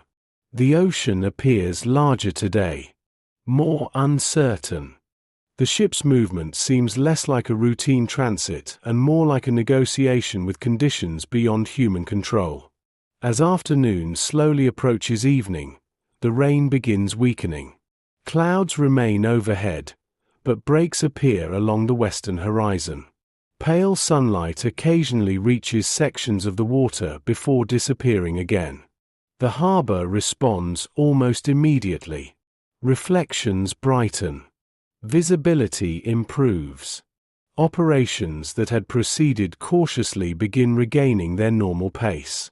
The return of favorable conditions does not erase the day's lessons. Schedules have been revised. Plans have been adjusted. Information has been updated. The harbor is not returning to exactly the same position it occupied that morning. Adaptation leaves traces. Each response becomes part of the institution's accumulated experience. Inside offices, workers update records reflecting the day's changes. New estimates replace older ones. Communications are forwarded to relevant departments. What began as weather gradually becomes documentation. The disruption enters the administrative memory of the harbor, joining countless previous examples that help shape future decisions. Evening arrives beneath a sky still crowded with clouds. Harbor lights appear earlier than usual, their reflections stretching across water darkened by rain. Cranes continue operating. Vehicles continue moving through loading areas. Ships remain at their berths. The flow has slowed at moments, adjusted at others, but it has not stopped.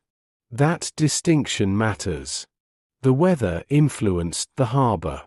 It did not control it. The schedules changed. The mission remained.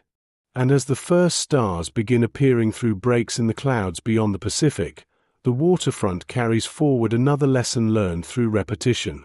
Uncertainty is not the enemy of logistics. Inflexibility is. The harbor survives because it bends without breaking, adjusting itself to conditions that refuse to remain constant while continuing its patient work beside the restless ocean. Shortages and priorities. Not every challenge arrives with the weather. Some arrive as numbers on a report. Some arrive as requests from distant commands.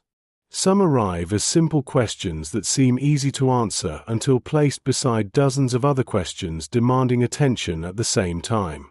The harbor has learned how to manage volume. It has learned how to adapt to delay. Yet another condition now becomes increasingly visible within the logistical system. Resources remain vast, but they are not unlimited. Ships have finite capacity. Warehouses contain finite space. Transportation networks possess finite throughput. Every decision to move one thing may influence the movement of something else. Morning begins beneath clear skies once again. The rain has passed. Sunlight reflects brightly from the harbor water and glitters across rows of warehouse windows. The weather suggests simplicity. The paperwork arriving in administrative offices suggests otherwise. A series of requests has arrived from different parts of the Pacific. Construction projects require additional materials. Air operations require fuel and spare parts. Medical facilities require replenishment. Engineering units request equipment. None of these demands are unreasonable. None can simply be ignored. The challenge lies in determining how best to satisfy them when every request competes for space within the same system. You watch a planning meeting unfold inside an office overlooking the waterfront. Maps cover portions of the walls. Cargo reports occupy the tables. Schedules are reviewed. Priorities are discussed. The atmosphere remains calm, but the conversations reveal a reality that rarely appears on the docks themselves. Logistics is not only about movement.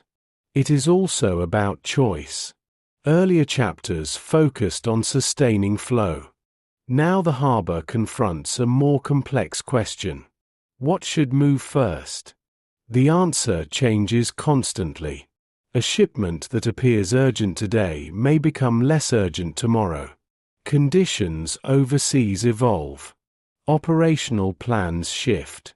Consumption rates differ from expectations. Information arrives unevenly across vast distances. Every decision must account for uncertainty while still producing action. Outside, the waterfront continues operating with familiar efficiency. Cargo handlers load ships. Freight trains arrive from inland. Trucks move between warehouses and staging areas. Most workers remain unaware of the debates occurring inside administrative offices. They receive assignments, process shipments, and perform tasks according to schedules already shaped by decisions made elsewhere. The separation between planning and execution is essential. If every worker had to evaluate the entire system before acting, little would happen. The harbor succeeds because responsibility is distributed. Some people move cargo. Others determine which cargo should move. You begin to notice how priorities influence the physical landscape of the harbor. Certain shipments occupy preferred positions within storage areas. Some cargo receives expedited handling. Specific vessels are loaded sooner than others. These differences often appear subtle from a distance, yet they reflect decisions carrying consequences far beyond the waterfront. A supervisor walks through a warehouse containing supplies destined for multiple locations across the Pacific. The cargo appears similar. Crates stand beside crates. Equipment rests beside equipment. Yet the paperwork accompanying those shipments tells a different story. Some items support immediate operational needs. Others replenish long-term inventories. Some can tolerate delay. Others cannot. The Pacific magnifies the importance of such distinctions because replacing lost time is difficult. A delayed truck may recover its schedule through a few additional hours of travel. A delayed ship crossing thousands of miles of ocean faces different constraints. Opportunities missed at departure often remain missed for weeks. Throughout the morning, clerks revise manifests and compare transportation requirements against available capacity. Ships cannot carry everything at once. Warehouses cannot release everything simultaneously. Choices become unavoidable. The task is not eliminating scarcity but managing it intelligently. You watch workers preparing cargo for loading while unaware that many of the decisions determining their workload were finalized only hours earlier. A shipment originally expected to depart next week has been moved forward. Another has been postponed slightly. The adjustments appear minor within the harbor. Far away, they may influence entirely different schedules and entirely different plans. This condition introduces a subtle form of pressure absent from earlier phases of the documentary. The challenge is no longer building capacity or responding to weather. The challenge is balancing competing needs within a system already operating near full effectiveness. Success depends increasingly upon judgment rather than expansion. By late morning, the waterfront continues its steady rhythm beneath bright sunlight. Ships remain alongside their berths. Cargo moves through loading areas. The harbor appears orderly and confident. Yet beneath that confidence lies a constant process of evaluation. What is needed most? What can wait? What must move now? The answers change every day, and the harbor must change with them. By midday, the consequences of those decisions begin appearing across the waterfront. A cargo vessel originally scheduled to receive one category of supplies now prepares for another. Forklifts arrive carrying shipments whose departure dates have been moved forward. Warehouse personnel reorganize staging areas to accommodate revised loading sequences. The changes are rarely dramatic. Most involve adjustments measured in hours, positions, or paperwork. Yet large systems often change direction through precisely such modest alterations. The harbor's ability to absorb these revisions reflects years of accumulated experience. Earlier in the war, a significant change in priorities might have disrupted multiple departments simultaneously. Now the institution possesses procedures designed specifically for adaptation. Information moves quickly. Responsibilities are understood. Workers know how to adjust without losing momentum. You watch a supervisor standing beside a row of cargo awaiting transport. The crates themselves reveal little. Their appearance does not explain why one shipment departs before another. The differences exist mostly within documentation, planning discussions, and reports arriving from distant locations. Logistics often depends upon information invisible to those observing only the physical movement of goods. Inside administrative offices, maps and schedules continue guiding decisions throughout the afternoon.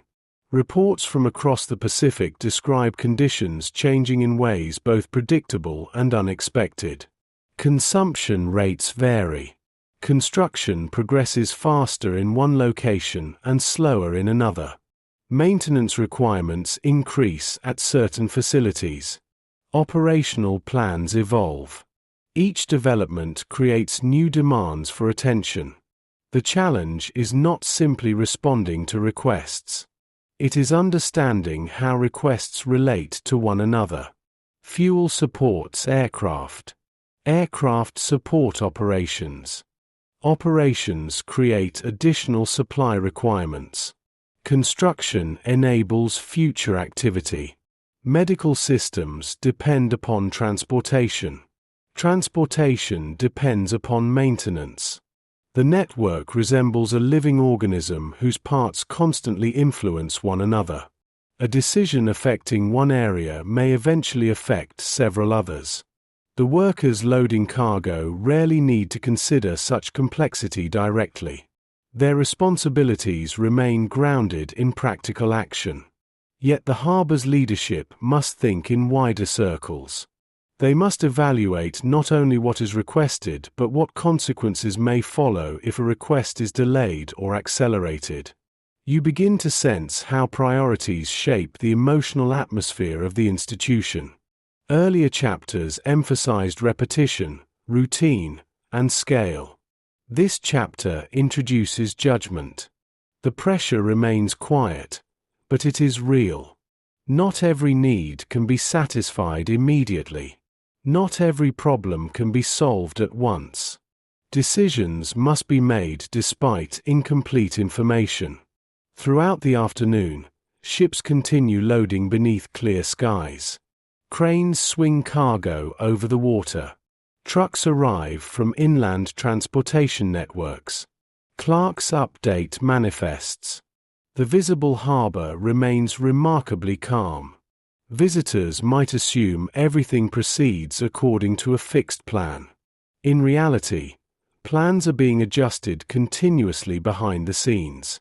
Near one warehouse, workers prepare a shipment of engineering equipment for immediate loading. The decision reflects changing requirements elsewhere in the Pacific. The cargo itself has not changed. What has changed is its importance relative to other demands. Priority is not a permanent characteristic. It is a relationship between needs. The Pacific encourages this kind of thinking because distance makes flexibility essential. Supplies cannot simply appear where needed. Every shipment occupies space that could be used by something else. Every vessel carries finite capacity. Every voyage represents a series of choices about what matters most at that particular moment. You watch a cargo ship gradually filling throughout the afternoon. Some of its holds contain food supplies. Others contain construction materials. Still others contain equipment intended for maintenance and repair. The arrangement reflects months of planning and countless smaller decisions. The vessel becomes a floating expression of priorities established far from the water itself. As the day progresses, another reality becomes increasingly apparent. Shortages are not always absolute. Often they are relative. A location may possess enough supplies to continue operating while still requesting more. Another may possess less but require fewer resources. Understanding the difference demands careful analysis rather than instinct. The harbor must constantly distinguish between inconvenience and necessity. The institution's maturity becomes visible through its ability to make those distinctions without panic. Earlier chapters described expansion and adaptation. Those experiences created knowledge. Now that knowledge supports judgment. Workers trust the system because the system has learned from years of operation. Late afternoon sunlight casts long shadows across the waterfront. The cargo yards glow with warm light. Ships rest quietly at their berths while loading continues. The scene appears almost peaceful despite the complexity hidden beneath its surface. Thousands of decisions converge into visible order. Inside the offices overlooking the harbor, the day's revisions are gradually incorporated into tomorrow's plans. Updated schedules replace older versions.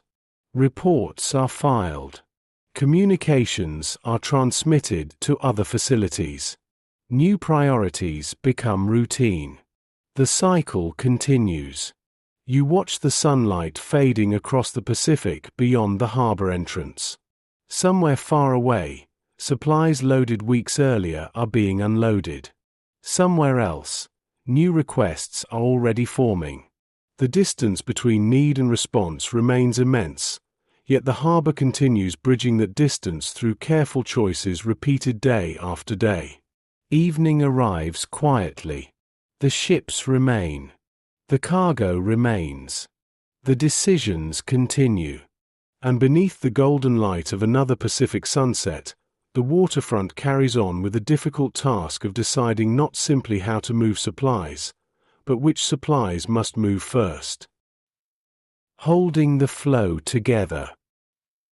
The greatest achievement of a logistical system is often invisible. Ships loading cargo can be seen. Trains arriving at the harbor can be seen.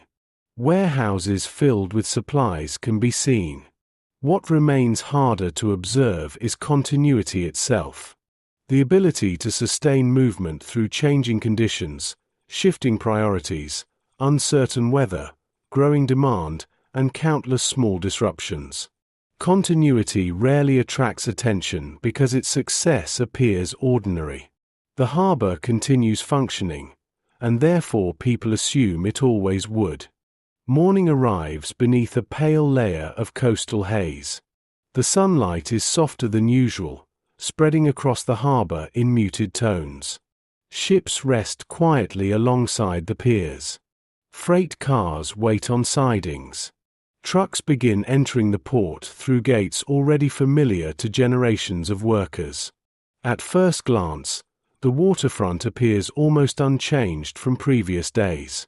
In many ways, that appearance represents a triumph. The challenges described in earlier chapters have not disappeared. Weather still alters schedules.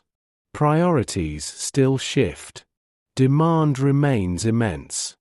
The Pacific remains distant. Yet the harbor continues presenting an image of stability. Maintaining that stability requires effort distributed across thousands of people and countless procedures working together. You watch workers arriving for another shift. Most are not thinking about the entire system. They are thinking about assignments awaiting them during the day ahead. A crane operator reviews equipment. A clerk prepares paperwork. A supervisor checks loading schedules. The institution relies upon specialization. No single person carries the entire burden. The burden is shared. The harbor now resembles a mature ecosystem more than a construction project. Earlier phases focused on building, expanding, and adapting. Those activities created structures capable of supporting routine. The routine, in turn, created reliability. Reliability created trust.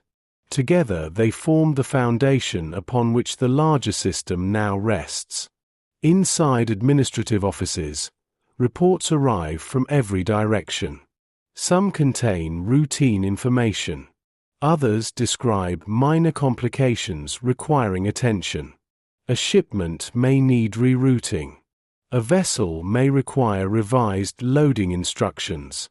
Inventory levels may need adjustment. None of these developments constitutes a crisis.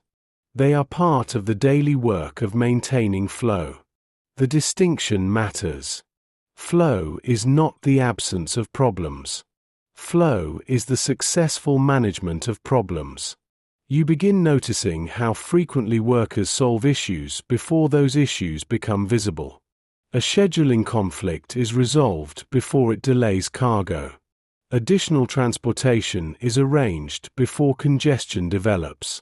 Documentation is corrected before a shipment departs. Success often leaves no obvious trace because the disruption never reaches public view. Throughout the morning, cargo continues moving through familiar pathways. The waterfront functions with the calm confidence of an institution that understands itself. Cranes operate steadily. Forklifts navigate established routes. Clerks process information. Supervisors coordinate activity across multiple departments. The individual actions appear ordinary. Their collective effect remains extraordinary. The Pacific still shapes every decision. Distances remain vast. Transit times remain long. Uncertainty remains unavoidable. Yet the harbor no longer treats these realities as unusual obstacles. They have become accepted conditions of existence. The institution has learned not to resist them but to work within them. Near one loading area, workers prepare cargo for a vessel scheduled to depart later in the day. The operation proceeds smoothly. Equipment arrives when needed. Documentation is available. Space has been allocated. The sequence appears almost effortless from a distance. In reality, the apparent simplicity rests upon layers of preparation extending far beyond the immediate scene. You watch a supervisor reviewing multiple schedules simultaneously. His attention shifts between arriving cargo, departing ships, warehouse capacity, and transportation availability. The complexity is considerable, yet experience allows him to identify patterns quickly. Problems that might overwhelm a newcomer become manageable when viewed through years of accumulated understanding. The harbor's maturity reveals itself most clearly during such moments. Earlier chapters described systems learning how to function. Now those systems are functioning almost instinctively. Procedures have become habits. Habits have become culture. The institution possesses a memory that extends beyond any individual worker. By midday, the waterfront continues operating with remarkable steadiness. Ships load. Trains unload. Cargo moves. Reports are processed. New requests enter the system while completed shipments leave it. The cycle renews itself continuously. Nothing about the scene appears dramatic. Yet drama is not the measure of importance. The harbor's true achievement lies in preserving continuity despite constant change. Every day introduces new variables. Every day requires adjustments. Every day demands attention. And still the flow continues. The Pacific waits beyond the harbor entrance. The ships prepare for departure. The warehouses remain full. And the institution quietly demonstrates its greatest skill, holding everything together long enough for movement to continue. As the afternoon unfolds, the harbor continues performing the kind of work that rarely appears in headlines and seldom occupies a central place in memory. There are no dramatic breakthroughs. No visible turning points. Instead, there is continuity. The institution absorbs new information, adjusts where necessary, and keeps supplies moving toward destinations scattered across the Pacific. The quiet nature of this achievement makes it easy to overlook. Large systems often receive attention when they fail. Delays attract notice. Shortages become visible. Congestion creates concern. Success, by contrast, tends to disappear into normality. When ships depart on schedule and cargo arrives where it is needed, the process can seem inevitable. The harbor knows otherwise. You watch a series of small adjustments taking place throughout the day. A shipment arriving later than expected is redirected to a different staging area.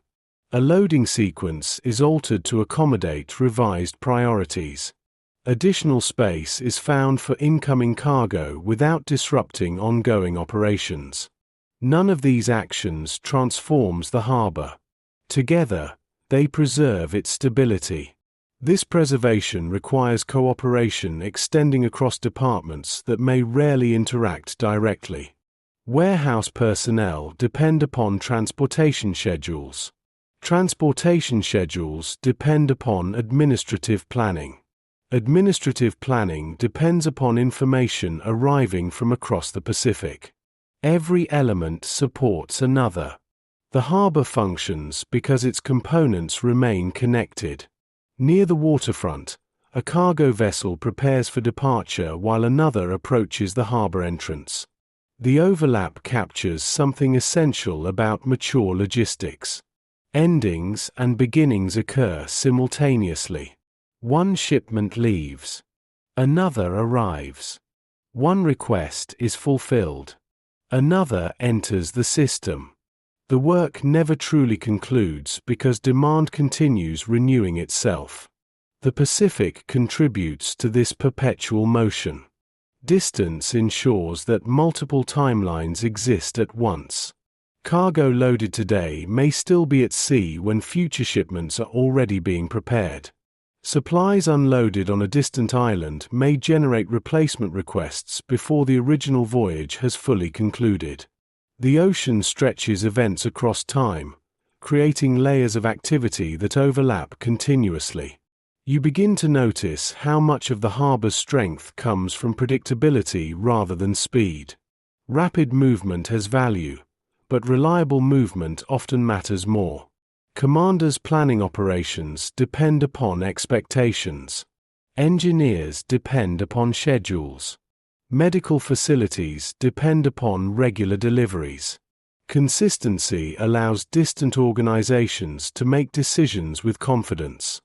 Throughout the afternoon, workers continue performing tasks they know almost instinctively. A crane operator guides cargo into position. A clerk reviews documentation.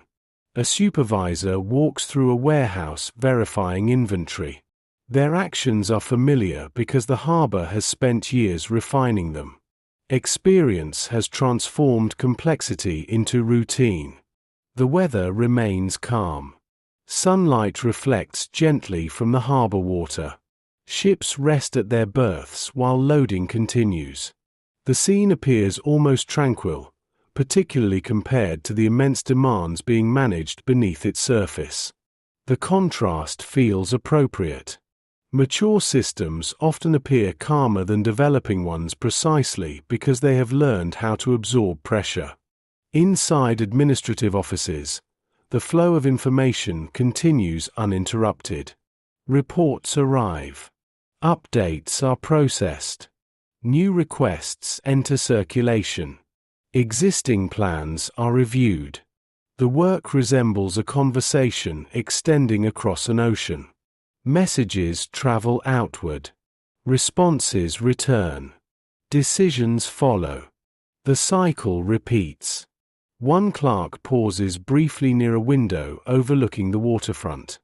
From his position, the harbor appears orderly. Cranes move methodically. Vehicles follow established routes.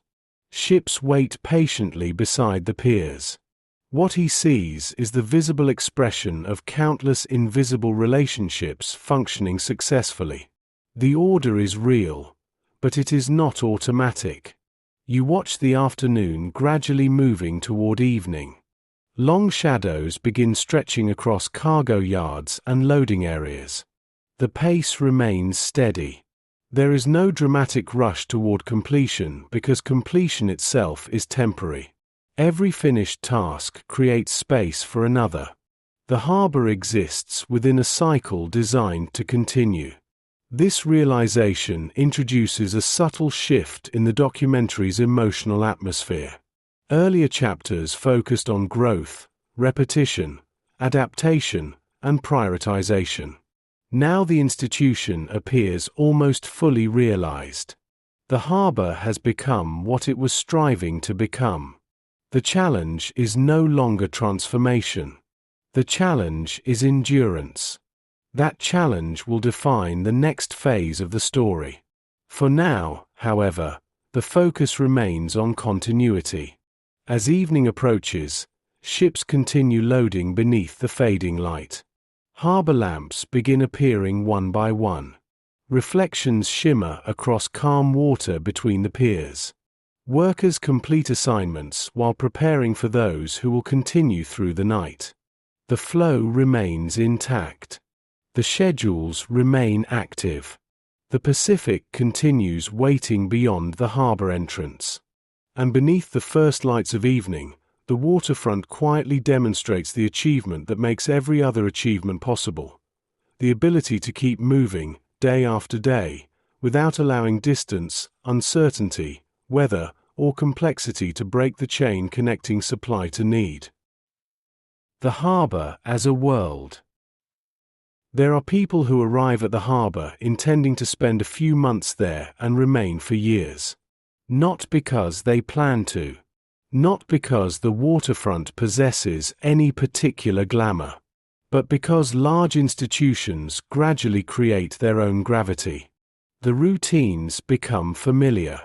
The geography becomes familiar. The people become familiar. What began as an assignment slowly becomes an environment. The harbor ceases to feel like a place where work happens and begins to feel like a world unto itself. Morning arrives beneath a sky of pale blue broken by scattered clouds moving inland from the Pacific. The weather is mild. The harbor water lies relatively calm beyond the piers. Ships rest at their berths awaiting cargo, while others already loaded prepare for departure. The scene resembles countless mornings before it. That similarity is important. The harbor has entered a stage where continuity itself becomes the dominant condition. The major systems are established. The procedures are mature. The infrastructure has largely assumed its final wartime form. The waterfront still changes in small ways, but transformation no longer defines daily experience. Endurance does. You watch workers arriving through familiar gates and crossing familiar roads.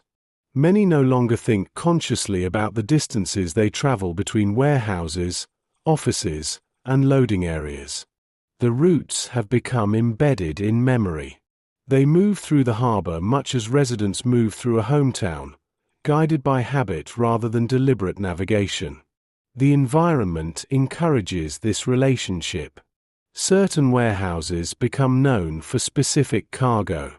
Particular berths develop reputations among workers. Offices acquire identities shaped by the people working inside them. Landmarks emerge that exist only within local knowledge. A crane. A storage yard. A section of waterfront where certain vessels tend to dock. The harbor accumulates its own geography of memory. Earlier chapters described cargo as the central subject of observation. Now attention begins shifting toward the people living within the system. Not as individuals pursuing dramatic stories, but as participants in a shared environment that increasingly shapes their perception of normality. A clerk begins his day reviewing reports much like those he reviewed yesterday and will likely review tomorrow. The routine might appear repetitive from the outside. For him, it simply feels familiar. Familiarity changes the emotional texture of work. Tasks once requiring concentration become automatic. The extraordinary volume of material moving through the harbor becomes part of the background. You notice a similar pattern among dock workers. New arrivals still pause occasionally to absorb the scale of the waterfront. Veterans rarely do. The cranes, ships, warehouses, and cargo yards no longer appear remarkable because they have become everyday surroundings. What once inspired curiosity now provides orientation. The Pacific remains present, yet even the ocean has been absorbed into routine. Earlier chapters emphasized its distance and uncertainty. Those realities still exist. Workers have simply learned to live beside them. Transit times are understood. Delays are anticipated. Weather is respected. The extraordinary challenge of crossing an ocean has become an accepted condition rather than a constant source of concern. Throughout the morning, the harbor demonstrates this normalization repeatedly. Cargo moves according to established procedures. Ships arrive and depart according to familiar patterns. Reports flow through administrative offices. The institution performs its functions with the calm confidence of something that has ceased questioning its purpose. You begin to sense how environments shape identity over time. A person working here for several years may start measuring seasons through shipping cycles rather than weather. They may remember particular periods through cargo demands rather than calendar dates. Their understanding of the war becomes filtered through manifests, schedules, warehouses, and ships. The harbor creates its own version of reality, not separate from the war, connected to it, yet experienced through a different lens. A naval officer may remember campaigns. An infantry soldier may remember battles. A harbor worker remembers departures, arrivals, shortages, delays, and loading operations. Each perspective describes the same conflict from a different distance. By late morning, sunlight brightens across the waterfront. Cargo continues moving through familiar pathways. The sounds remain familiar as well. Engines, crane motors, footsteps on wooden planks and concrete surfaces. The occasional horn from a vessel preparing to move. None of these noises command attention anymore. Together they form the natural soundtrack of the harbor's existence. The institution has reached a stage where its greatest achievement may be psychological rather than logistical. It has made the extraordinary feel ordinary. It has transformed immense movement into routine. It has turned a sprawling wartime supply network into a place where people simply go to work. The Pacific still stretches beyond the harbor entrance. The cargo still moves westward. The ships still depart. Yet for those living inside the system, these realities have become as familiar as sunrise over the waterfront. By afternoon, the harbor settles into the kind of rhythm that can only emerge after years of repetition. The pace remains steady. The procedures remain familiar. Yet beneath that familiarity lies an entire social landscape formed gradually through shared experience. People who work in the same offices recognize one another's habits. Dock workers learn which supervisors prefer particular methods. Clerks know whose reports arrive early and whose arrive late. The institution becomes more than infrastructure. It becomes a community. You watch workers moving through the waterfront with a confidence that extends beyond professional competence. They belong here. Not necessarily forever, and not always by choice, but through familiarity. The harbor has become a place whose routines feel predictable in a world often defined by uncertainty. This transformation influences perception in subtle ways. A newly arrived visitor might see thousands of tons of cargo. A veteran notices an unusual gap in a storage yard. A newcomer sees a line of ships. A veteran recognizes which vessel is missing and which has recently arrived. Experience alters attention. The larger system fades into the background while small variations become easier to detect. Throughout the afternoon, cargo continues flowing toward waiting ships. The work itself remains largely unchanged from previous chapters. Crates move. Documentation is processed. Equipment operates. Yet the emotional atmosphere has shifted. Earlier phases emphasized growth, adaptation, and problem-solving. Now the dominant condition is habitation. People are no longer merely working within the harbor. They are living within it. The distinction matters. Living within an environment creates attachments that do not always appear in official records.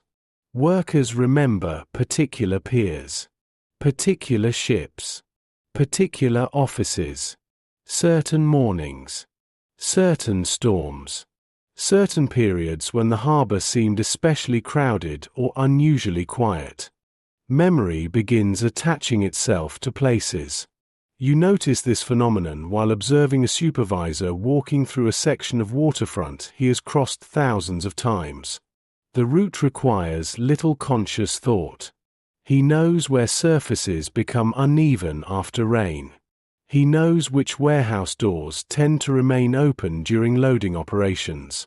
He knows how sunlight falls across the harbor during different seasons. Such knowledge rarely appears in manuals. It accumulates through presence. The Pacific contributes to this sense of place as well. The ocean remains vast and distant, yet it provides a constant horizon against which harbor life unfolds. Workers may spend years looking toward the same stretch of water while rarely venturing beyond it.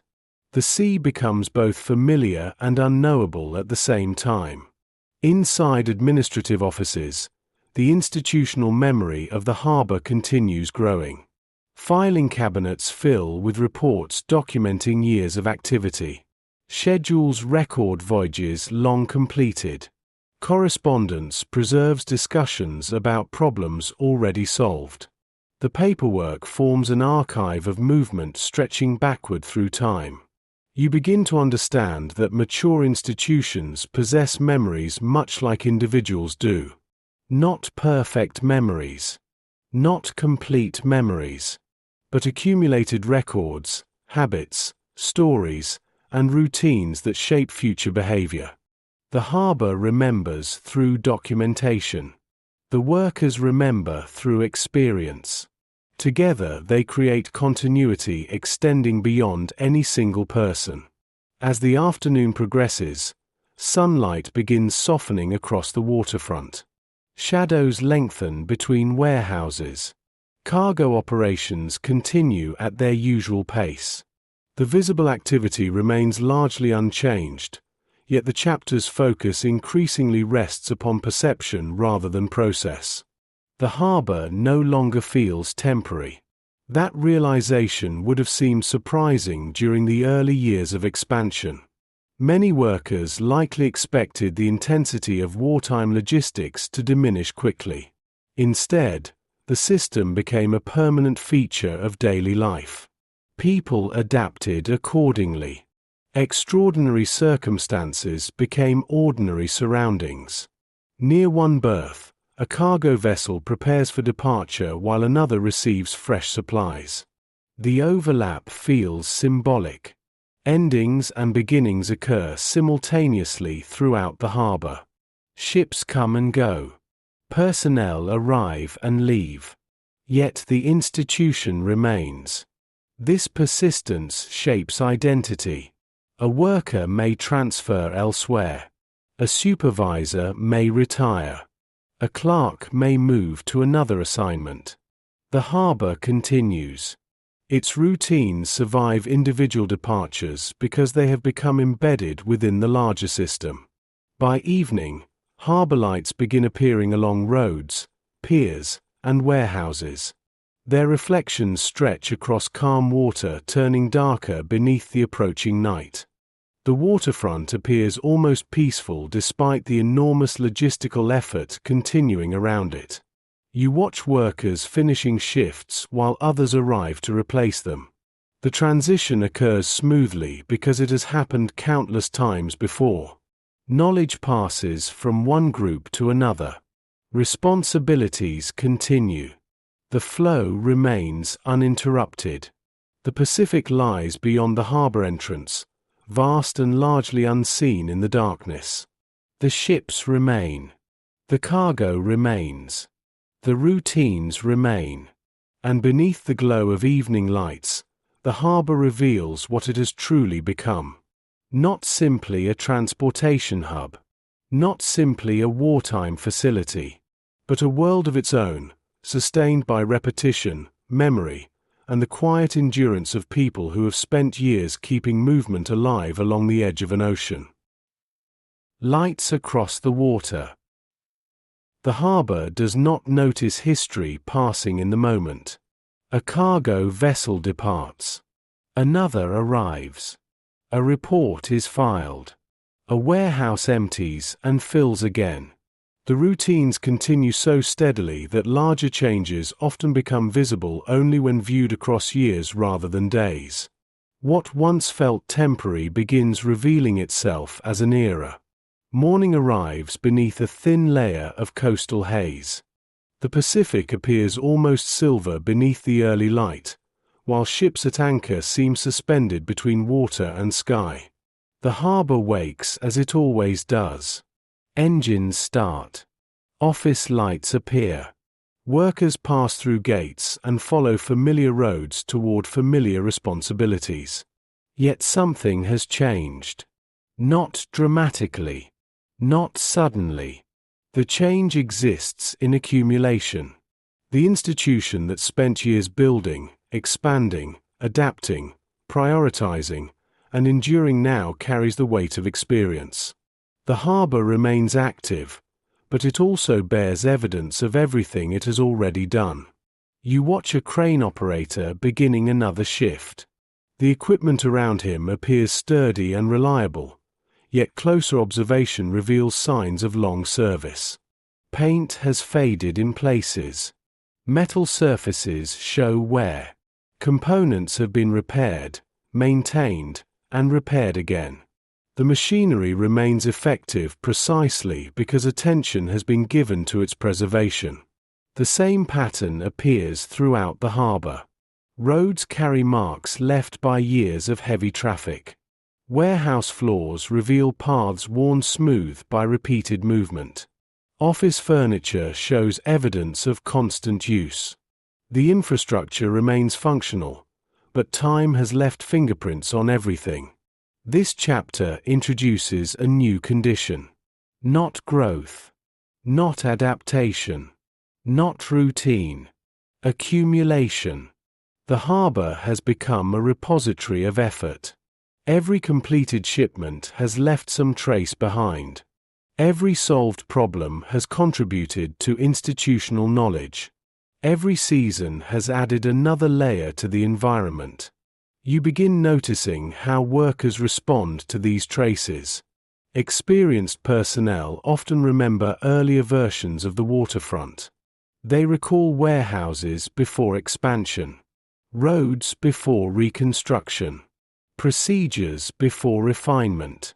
Their memories create invisible landscapes existing alongside the physical harbor visible today. A supervisor walking across the waterfront may see more than cargo and ships.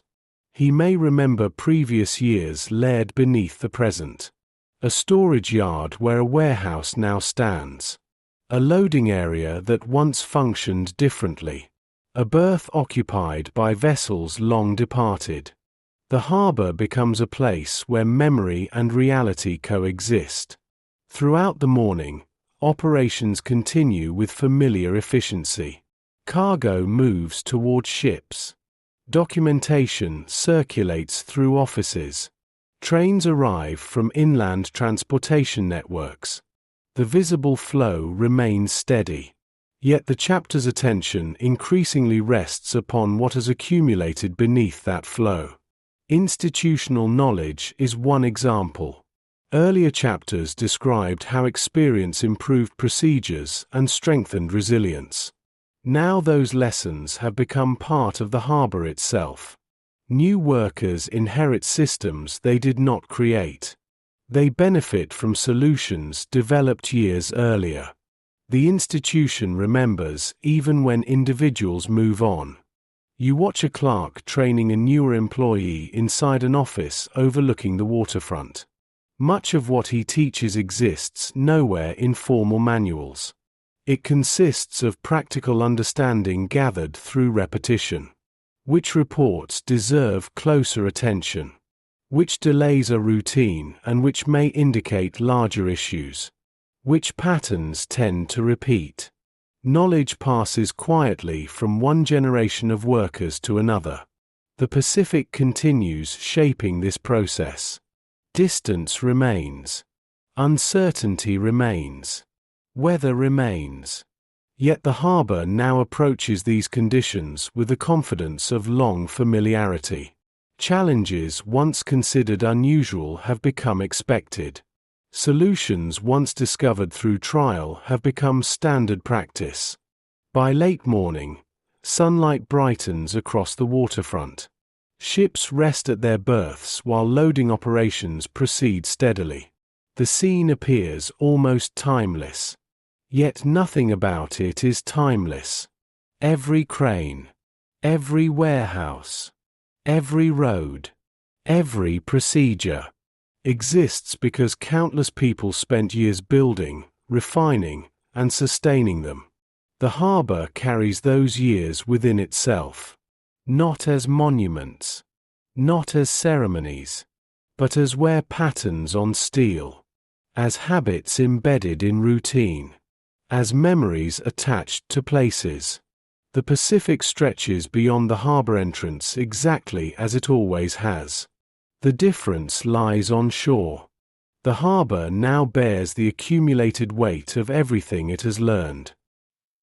As afternoon settles across the waterfront, the accumulated history of the harbor becomes easier to sense than to see. Nothing announces it directly. There are no plaques beside every warehouse describing what has passed through its doors. No records attached to cranes listing the countless cargoes they have lifted.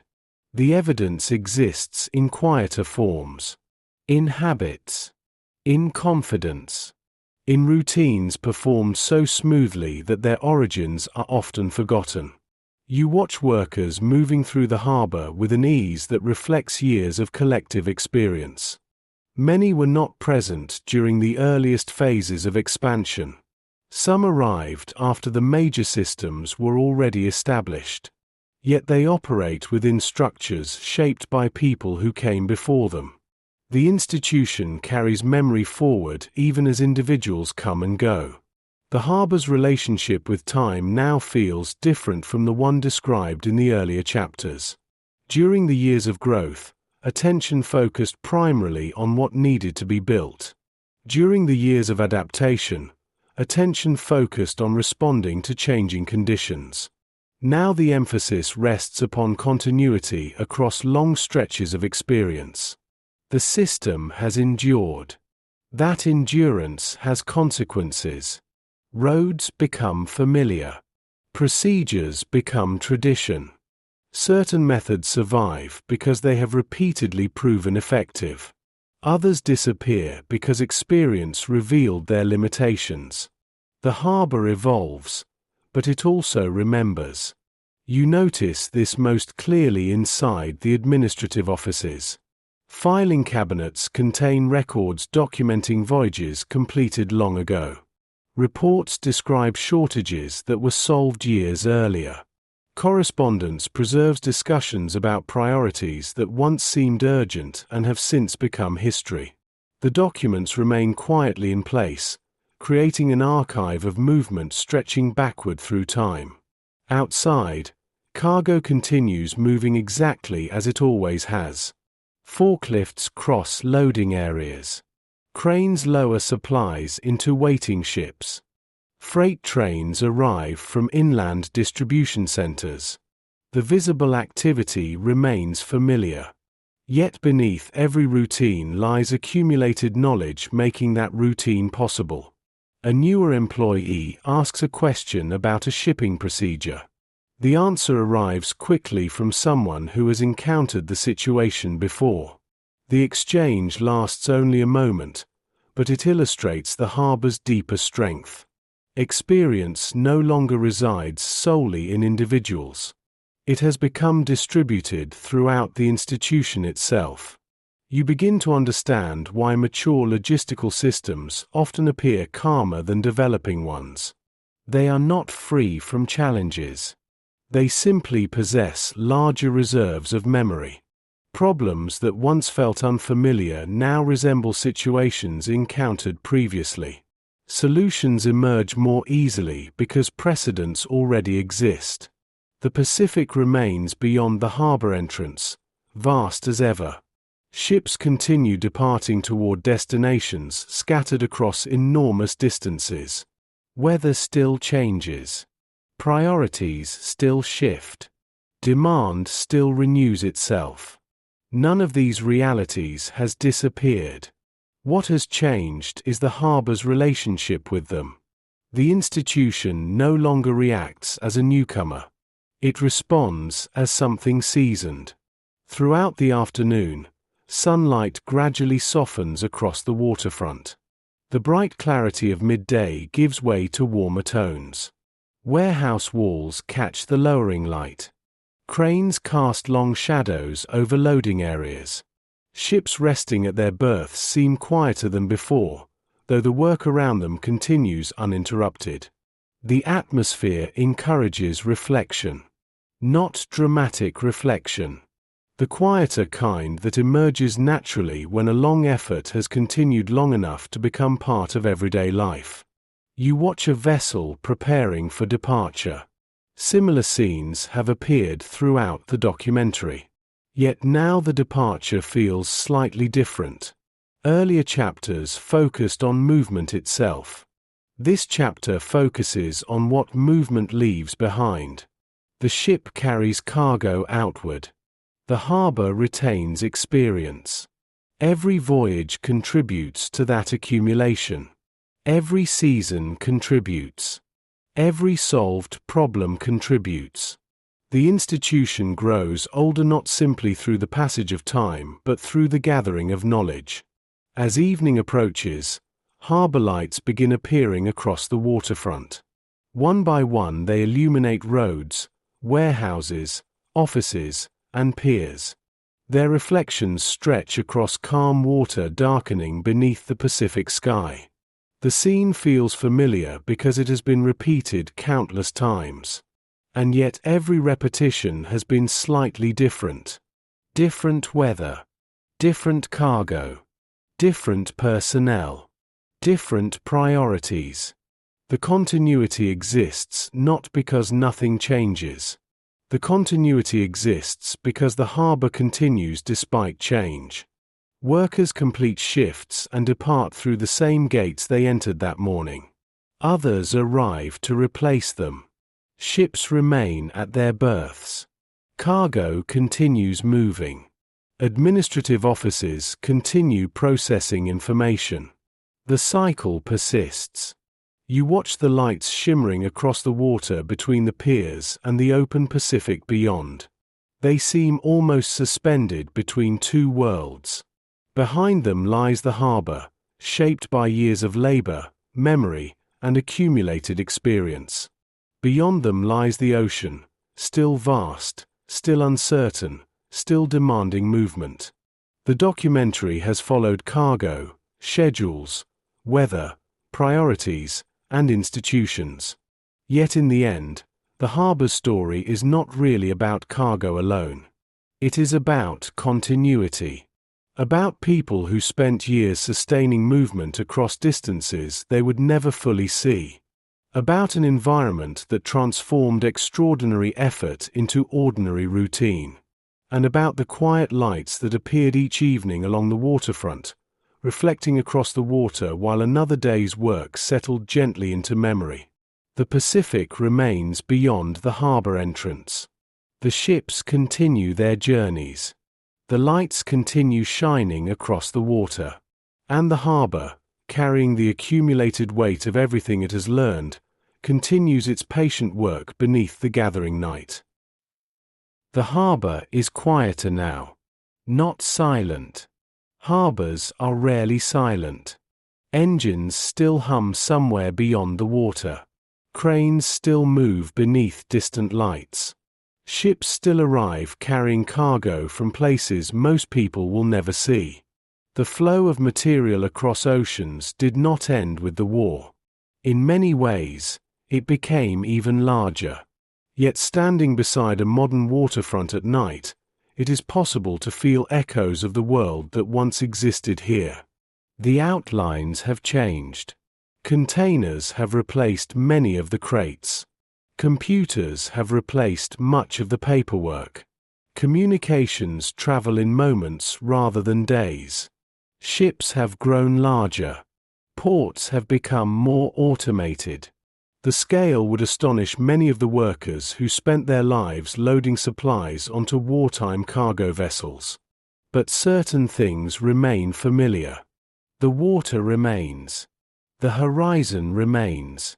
The quiet understanding that movement depends upon countless unseen efforts remains. You can stand near a harbor after sunset and watch lights reflecting across the water much as they did generations ago. Somewhere beyond those reflections, a ship is traveling toward a destination that may still be weeks away. Somewhere else, another vessel is preparing to depart. The names have changed.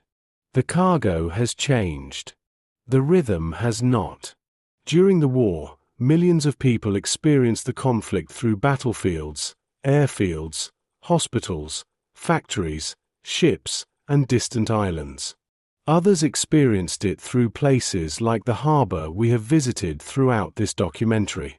They spent years moving cargo whose destinations they would never see and supporting operations they would never witness directly. History often remembers dramatic moments. The harbor reminds us that history is also sustained by ordinary days. By workers arriving before dawn. By clerks reviewing paperwork. By supervisors adjusting schedules. By cargo handlers loading another shipment beneath another gray morning sky. The labor rarely felt historic while it was happening. Most days probably felt routine. The same roads. The same warehouses. The same cranes. The same ships. Yet that routine carried extraordinary weight. An airfield could not function without supplies. A hospital could not function without supplies. A naval base could not function without supplies. The harbor rarely stood at the center of attention, yet countless other places depended upon its success. There is something quietly revealing about that reality. Human beings often imagine significance as something dramatic. We look for turning points, famous decisions, and memorable events. The harbor suggests another possibility. Sometimes significance emerges through consistency, through patience, through showing up day after day and performing necessary work even when the importance of that work remains largely invisible. You may have noticed that many of the people in this story remain unnamed. That feels appropriate. The documentary has never truly belonged to one individual. It belongs to an environment, to a condition, to the experience of sustaining movement across impossible distances. The Pacific itself played an important role in that experience. The ocean appeared repeatedly throughout the story, sometimes visible and sometimes only implied. It represented uncertainty, distance, delay, and patience. Every shipment leaving the harbor entered a world where outcomes could not be controlled completely. Yet ships continued departing. Cargo continued moving. The flow continued. Not because certainty existed, but because preparation existed. Not because every schedule proved correct, but because adaptation remained possible. Perhaps that is one of the harbor's quiet lessons. Large achievements rarely depend upon perfect conditions. They depend upon resilience, upon the ability to adjust while continuing forward, upon the willingness to keep moving even when outcomes remain distant. As evening deepens across the modern waterfront, the lights become brighter against the dark water. Their reflections stretch outward and tremble gently with the movement of the tide. The scene feels peaceful now, far removed from the immense pressures that once shaped the harbor's daily life. Yet traces remain.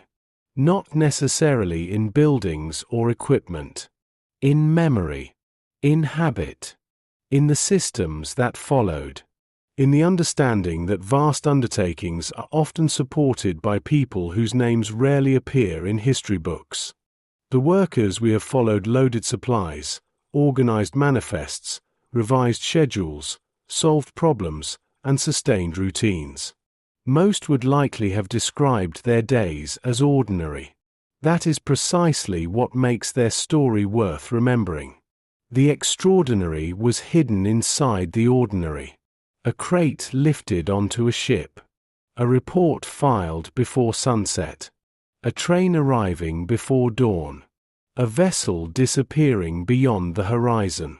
Individually, such moments seem small. Together, they connected continents. The harbor never defeated an enemy. It never commanded an army. It never appeared at the center of a battlefield map. Yet it helped make movement possible across one of the largest oceans on Earth. And perhaps that is enough. The water continues moving gently against the shore. The ships continue their journeys. The lights continue reflecting across the Pacific night. And somewhere beyond the horizon, unseen but never entirely absent, the old rhythm of departure and arrival still lingers, carried softly across the water like a memory refusing to fade. You've been part of echoes of war, where stories rise on quiet wings, and the past still circles above us, refusing to land.